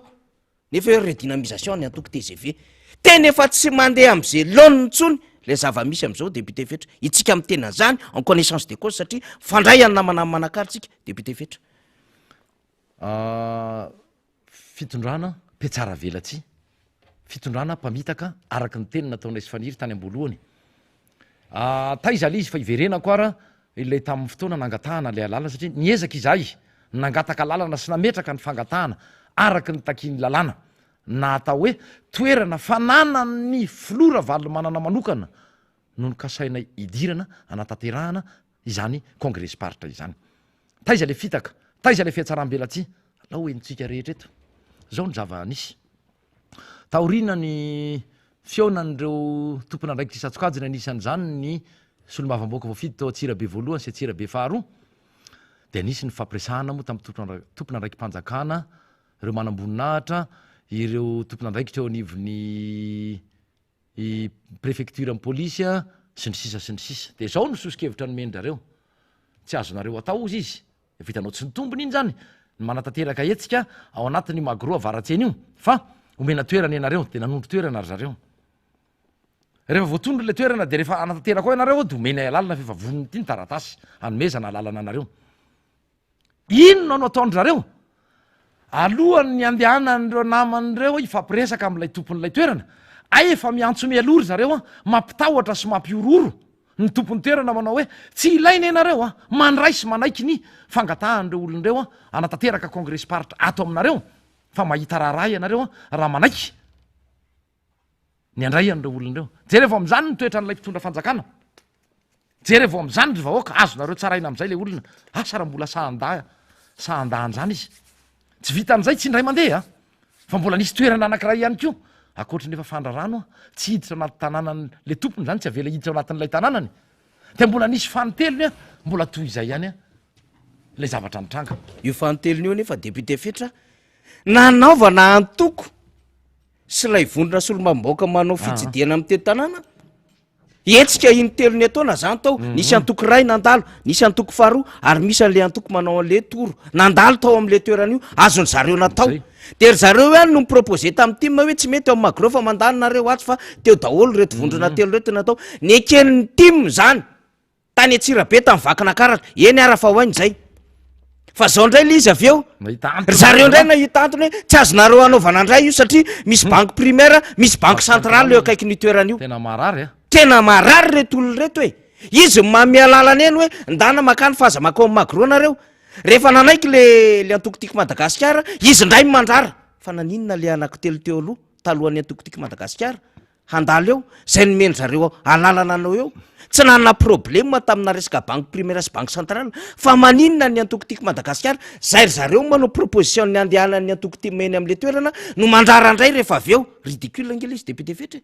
akoatran'le hoe ampitahorina le tompona espace hafa ndray taty ambady zay mbola ry zareo ihany no miproposé an'izy hoe ty ndray raha misy proposition menahinareo ndray de avy eo ampitahorina le olona satria nandeha tany tompona ndraiky eny ary ty ndray ny ekenareo de hoany zay finalement any amina toerana zay tsy nomeny ny tompony alalana ary tsy nieritrerety nandehanana any amin'ny CDA vato fotsy ry zareo ndray no miproposé an'izy sy notifie fa nga nangataka an'izany ny antoko-timy ary ny tompony CDA vato fotsy nga efa name alalana zany tahaka ny tamin'ny majanga rehefa nametraka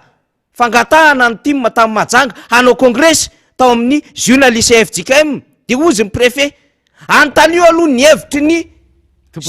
tompony toerana juin lycée FJKM manaiky ve izy de namoaka taratasy mihitsy ny juin lycée FJKM ary takiny manome an'le autorisation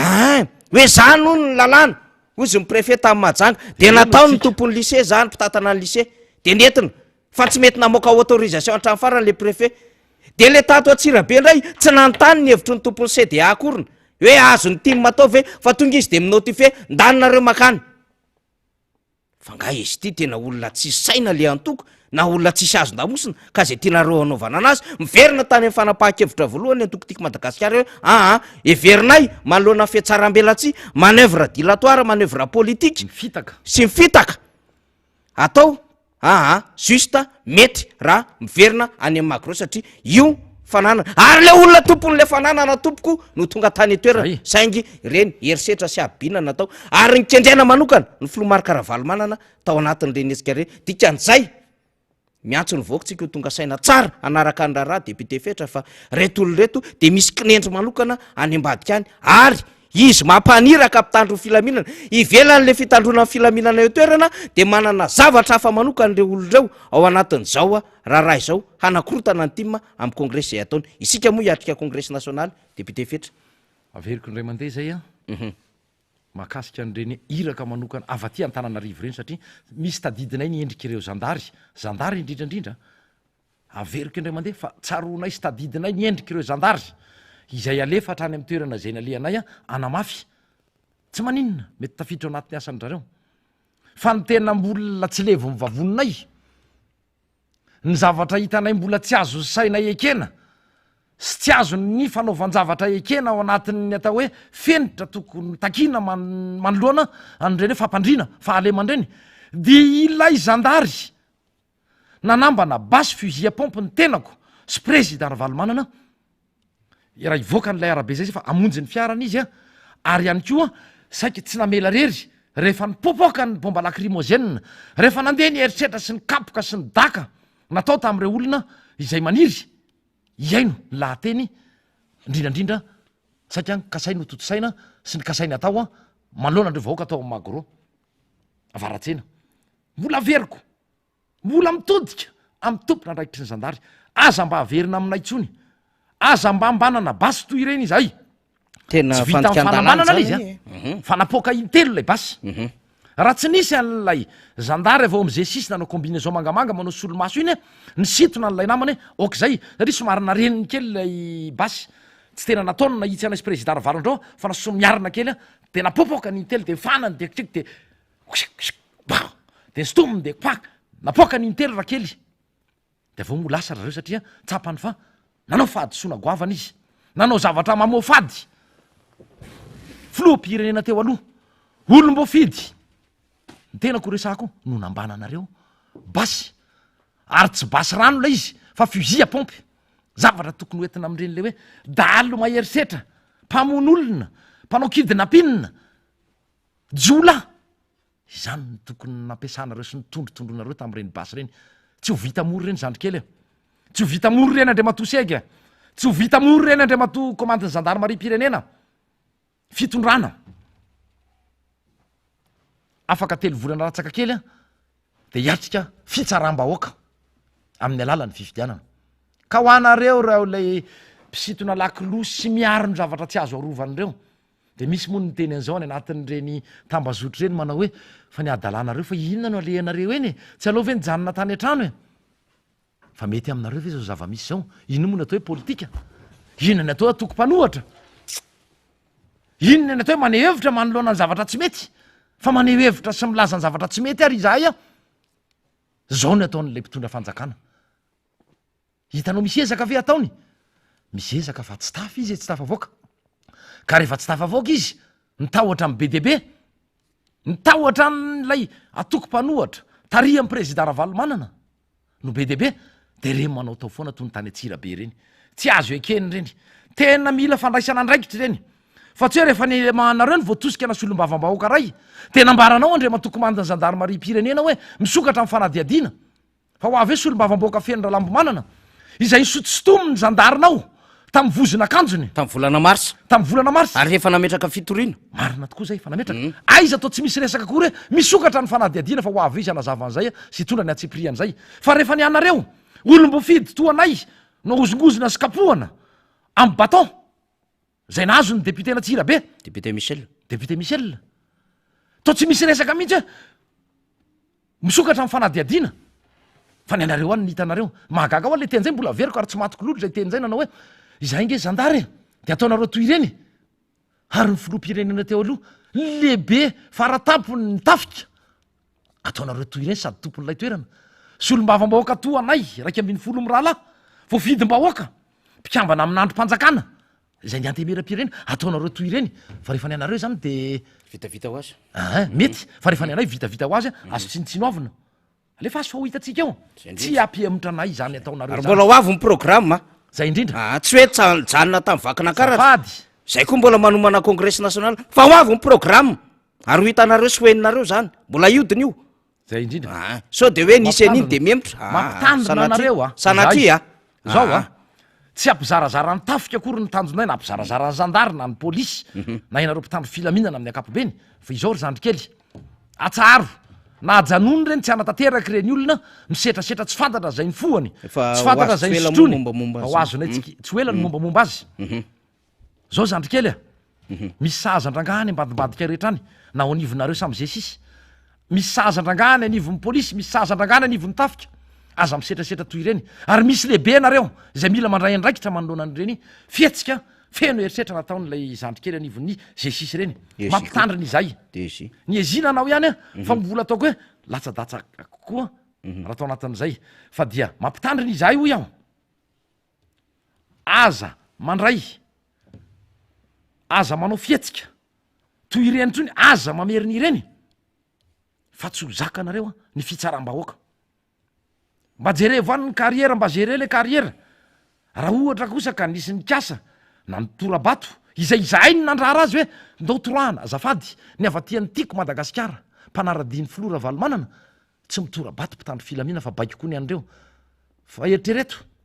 raha sanatry mivavaka izay ny amprisika ny olona itorabato raha reny olona marobe reny fa rava teo ianareo sanatry tony nataony ny atoko TGV ny tarihan'Andriamatoa Andry Rajoelina tamin'ny 24 faraparan-taona sy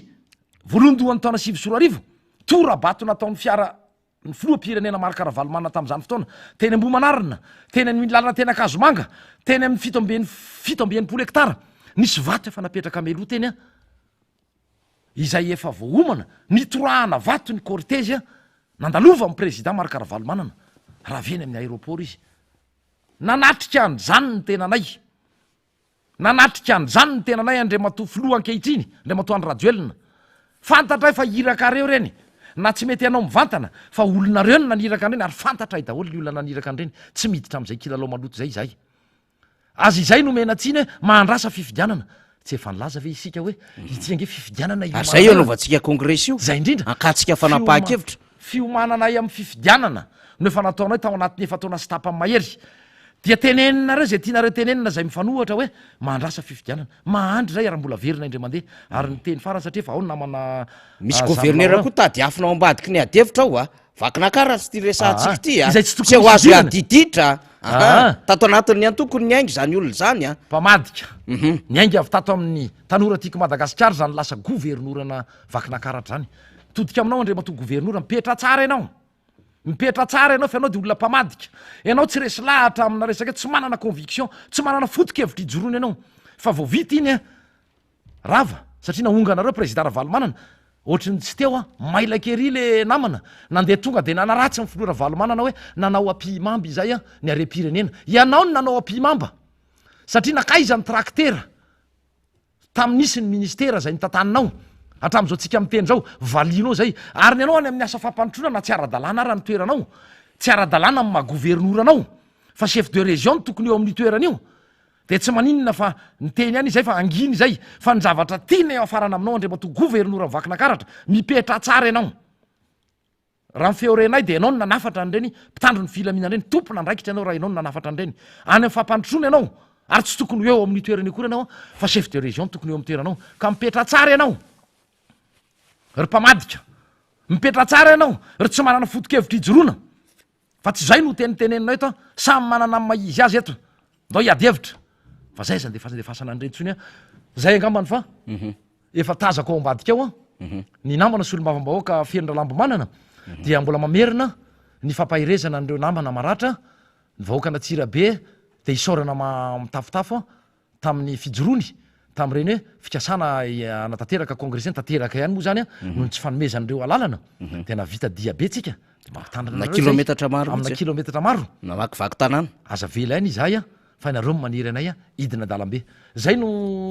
teny famaranana namana faniry dia minao fa anasany solom-bavamboaka Fenitra Lambomanana hitatara satria ny aina mivantana zavatra marobe erisetra nataony ny mpitandro ny filaminana izay ny bakio ny mpitondra fanjakana izy ka dia zay no ametrahako ny veloma mandra-piresaka tompo-klasy tompo-vavy mame fotoana ho amin'ny manaraka indray feno fankasitrantsika ny député Fenitra amin'ny fitantarana ny zavatra mivatana sy ny tranga zay mety hoe tsy hitatsika sy tsy henotsika kanefa ny zavatra ny ainina tany tena grave be mihitsy satria efa endrika fifofona mihitsy ain'olona ary tsy olotsotra fa hatramina tompona ndraiky mpanjakana hatramina filofaradampo filoalindahy teo aloha filoham-pirenena lehibe any mpanohatra lehibe any antoko politika zany ny zavatra efa kiniendriny reto olo reto amin'izao fotoana izao ary fiantsiny de tena rehefa avy nanaparitaka sy nitifitra tamin'ny bomba lacrymogène efa amapolo maro satria tsy latsaky ny 30 ny naboaka nyreto zandary reto de niantso an'izay izy ireo rehefa avy nisy naratra sepitra de hoe midira rasa midira zany ny fihetsika nataony reto mpitandro filaminana reto mbola niantsy an'le vahoaka andray zany hoe tena lasa plaisiran'izy ireo tampoka atao anatin'ny situation iny zany laya fandratran'olona sy laya resaka fandefasana lacrymogène tena efa trop efa mihoatra ny zavatra tena hoe ao anatin'ny resaka fitandrona ny filaminana maintien de l'ordre raha ny zavatra nitranga tamin'ny sabotsy teo mbola nahita moa ary manakambara ny zava-misy ny ainany ihany koa ny député Fenolalam-Bamana satria teo avokoa ny solomanim-bahoaka rehetra ny birao politika ny antokotika Madagasikara namana rehetra zay saika izaika ao anatin'izay hoe congrès party izay kanefa dia nisy ny fanakanana avy amin'ny tondra fanjakana moa zany zay name andreny baiko reny député Fenolalam-Bamana zay solomanim-bahoaka mibolibolo tany fahatelo miarabanao tompoko miarabanao faniry ary mamela ianao raha isotra manokana vahoakana Antsirabe ary irary soa sy fahasalamana ho andro naratra nandritry andro sabotsy iny ao ireo mbola marary noho ny setroka ny lacrymogène zay biloatra ka eto dia mitondra ny teny firarin-tsoa an'izy ireny tsy akanavaka ny tenako sy ny ato anatin'ny antoko tiako Madagasikara faniry raha ny zavatra nisy tamin'iny andro asabotsy iny dia famonoana vahoaka famonoana vahoaka akitsirano satria zao masoko zao no nahita ilay G6 eto moa de nieno anareo tsara ny tana fusil à pompe nitifitra andreo tongotra ireo vahoaka naratra ireo ary za eto de miteny fa ijoro ary mangataka andreo olo ireo itory koa atoraka zany itory satria sa afaka mijoro vavolombelona no masoko no nahita fa tsy notantarainy io olo ireo ilay ao amin'ny G6 ny tana fusil à pompe no nanao an'io zavatra rehetra hitanareo eo misy anaky telo na roa na telo teo izy no nandakandaka vahoaka efa misitrika miafina any anaty elakelan-trano any ary de nitofiriny tsy nanana ny antra mihitsy misy kapitaine angamba raha tsy diso no tafaresaka taminteo isa efa namimbaiko azy aza okizay ajanony hatramin'ny lacrymogène fa tsy mahavoafy azy tsony ireo lehibeany eto dia tany misy lalàny Madagasikara ary araka ny tenin'ny sekretera mpanjakana miadidin'ny gendarmerie pirenena dia miangavy izay mba hisokafany tena fanadiadiana koa raha izany fa io moa efa mahazatra le hoe misokatra amin'ny fanadiadiana dia raha avy ny aty amin'ny fanoerana dia dossier sans suite foana toyany tadidio fa ny mpitondra fanjakana tsy hijanony eo mandrakizay miodina izy io faniry izahay aloha no nataonareo andreny ary zay tsy mieritreritra koa anao andreny fa ny lalàna no ampiarinay ny sabotsy any resahantsika teo député Fenolalam-Bamana satria ianao moa zany teo ana ny aina koa tany anatin'ilay vahoaka satria anisany ianao zany lay nitondra fakahirezana ary anisany ihany koa zay tsy lavitra teo ampovoany teo satria teo ampovoany teo daholo ny tangorona solombavamboaka zany zay niezahana ny jenjenina tamin'ny setroka mandatsa-dranomaso zany nitifirina manokana teo ny sepitra sy ny sisa député Fenolalam-Bamana amina trango ohatrandreny raha hitantsika zao le pick-up teo mangamanga mbola misy kesika teo avereny keo le sary fahalazavady mbola misy kesika be zany jorondry zareo mino fa misy tsy fantako ve munition sa inona ny tany anatin'ny kesika iny zany hoe ato inona zany ve ny ilay io izy hitantsika io député Fena raha fijeriko azy reo eo ambon'io pick-up bleu mangamanga io reo no tena nirahana anao mission tena famonoana vahoaka tsy maintien de l'ordre tsony nataony fa tena famonoana vahoaka reo izy reo ary na ilay misy manao solomaso ilay mitodika ambany io moa efa fampiresaka tamin'zareo fa tsisy fianona ntsony e vahoaka efa mitsoaka mbola enjehany zareo no manenjika an'ilay vahoaka ka io faniry a mihitsika fa misy ny lalàna le tsika tsy ny sandro no ampiasaina fa ny saina sy ny lalàna tsika tsy natao olo loatra zany ka izay za tsy manana teny be ho tenenina tsony fa iady kosahako ho an'ireny olona tratran'ireny zavatra tsy ara-dalàna sy tsy ara-drariny ohatr'ireny mazava tsara zay hoe tsy famelana ny vahoaka irery satria izy tiany tsy ponina hoe tao Antsirabe voalohany ihany no tonga tao hoe fa misy satria congrès paritra le izy misy avy any a Betafy, misy avy any Ambatolampy, misy avy any a Mandoto, Manandona, Faratsio hiatrika kanefa dia reny zavatra tsy napozina reny no ny seho teo député Feno Ralambana aloha tonga dia somary andeha kely ahoana sy ahoana zany satria ho avy ny congrès national afaka ataontsika hoe 10 andro eo sisa satria andro moa tsika zany fa 9 ambin'ny 10 ny volana Jona dia afaka 10 andro eo amin'ny voalohan'ny volana Jolay no hiatrika congrès national ny antokotiko Madagasikara ny amin'ny endrikendriky ny fiomanana congrès national tanterahana eto Antananarivo renivohitra tanterahana zany Antananarivo fa eny amin'ny faritra Atsimondrano marimarina kokoa zany faritra Analamanga misy ihany ve tokony ny tsara ho fantatra aloha avy any amin'ny député Feno zany ny fiomakomanany bozaika satria congrès national zany de misy avy any amin'ny faritra marobe député Feno misy avy any Antsalova ho avy misy avy any Maintirano ho avy misy ihany koa avy any Sambava misy avy any Midongy Atsimo misy avy any Ampaniandrefana sy ny sisa tsara ngambany ny hitondrana zay mety lafim-panazavana sy fiomanana bozaika satria mihaino ny fandarantsika amin'ny vatana reny olo reny ary mihaino ihany koa ny famerenana zao fandarana zao député Feno misaotry tena tsara fipetraka tokoa lay fanontaniana sy fanamariana nomenao faniry eto de te hiantso any mpizaika sy mpikatroka tiako Madagasikara rehetra tsy akanavaka andro lehibe ho an'ny antoko ny voalohan'ny volana Jolay ho avy zao ary etotsika ho ampiseho atsika ny vahoaka malagasy izany hoe antoko tiako Madagasikara mbola manana toerany eto amin'ny tany sy ny fireneny zany eo tsika no hanapaka izay tiatsika indray na hitondrana ny ho avy ny antoko indrindra ary ny programma ny antoko ka de manentana atsika naiza misy anareo ka maheno an'ity fandaharany ity mba ho avy hiatrika izany indrindra nareo any amin'ny faritany efa misy fiomanana am'izany ary aoka nareo hiantso ny boropolitika amin'ny vantana satria ity ny hevitry ny rehetra no avoaka atsika amin'ny voalohan'ny volana Jolay io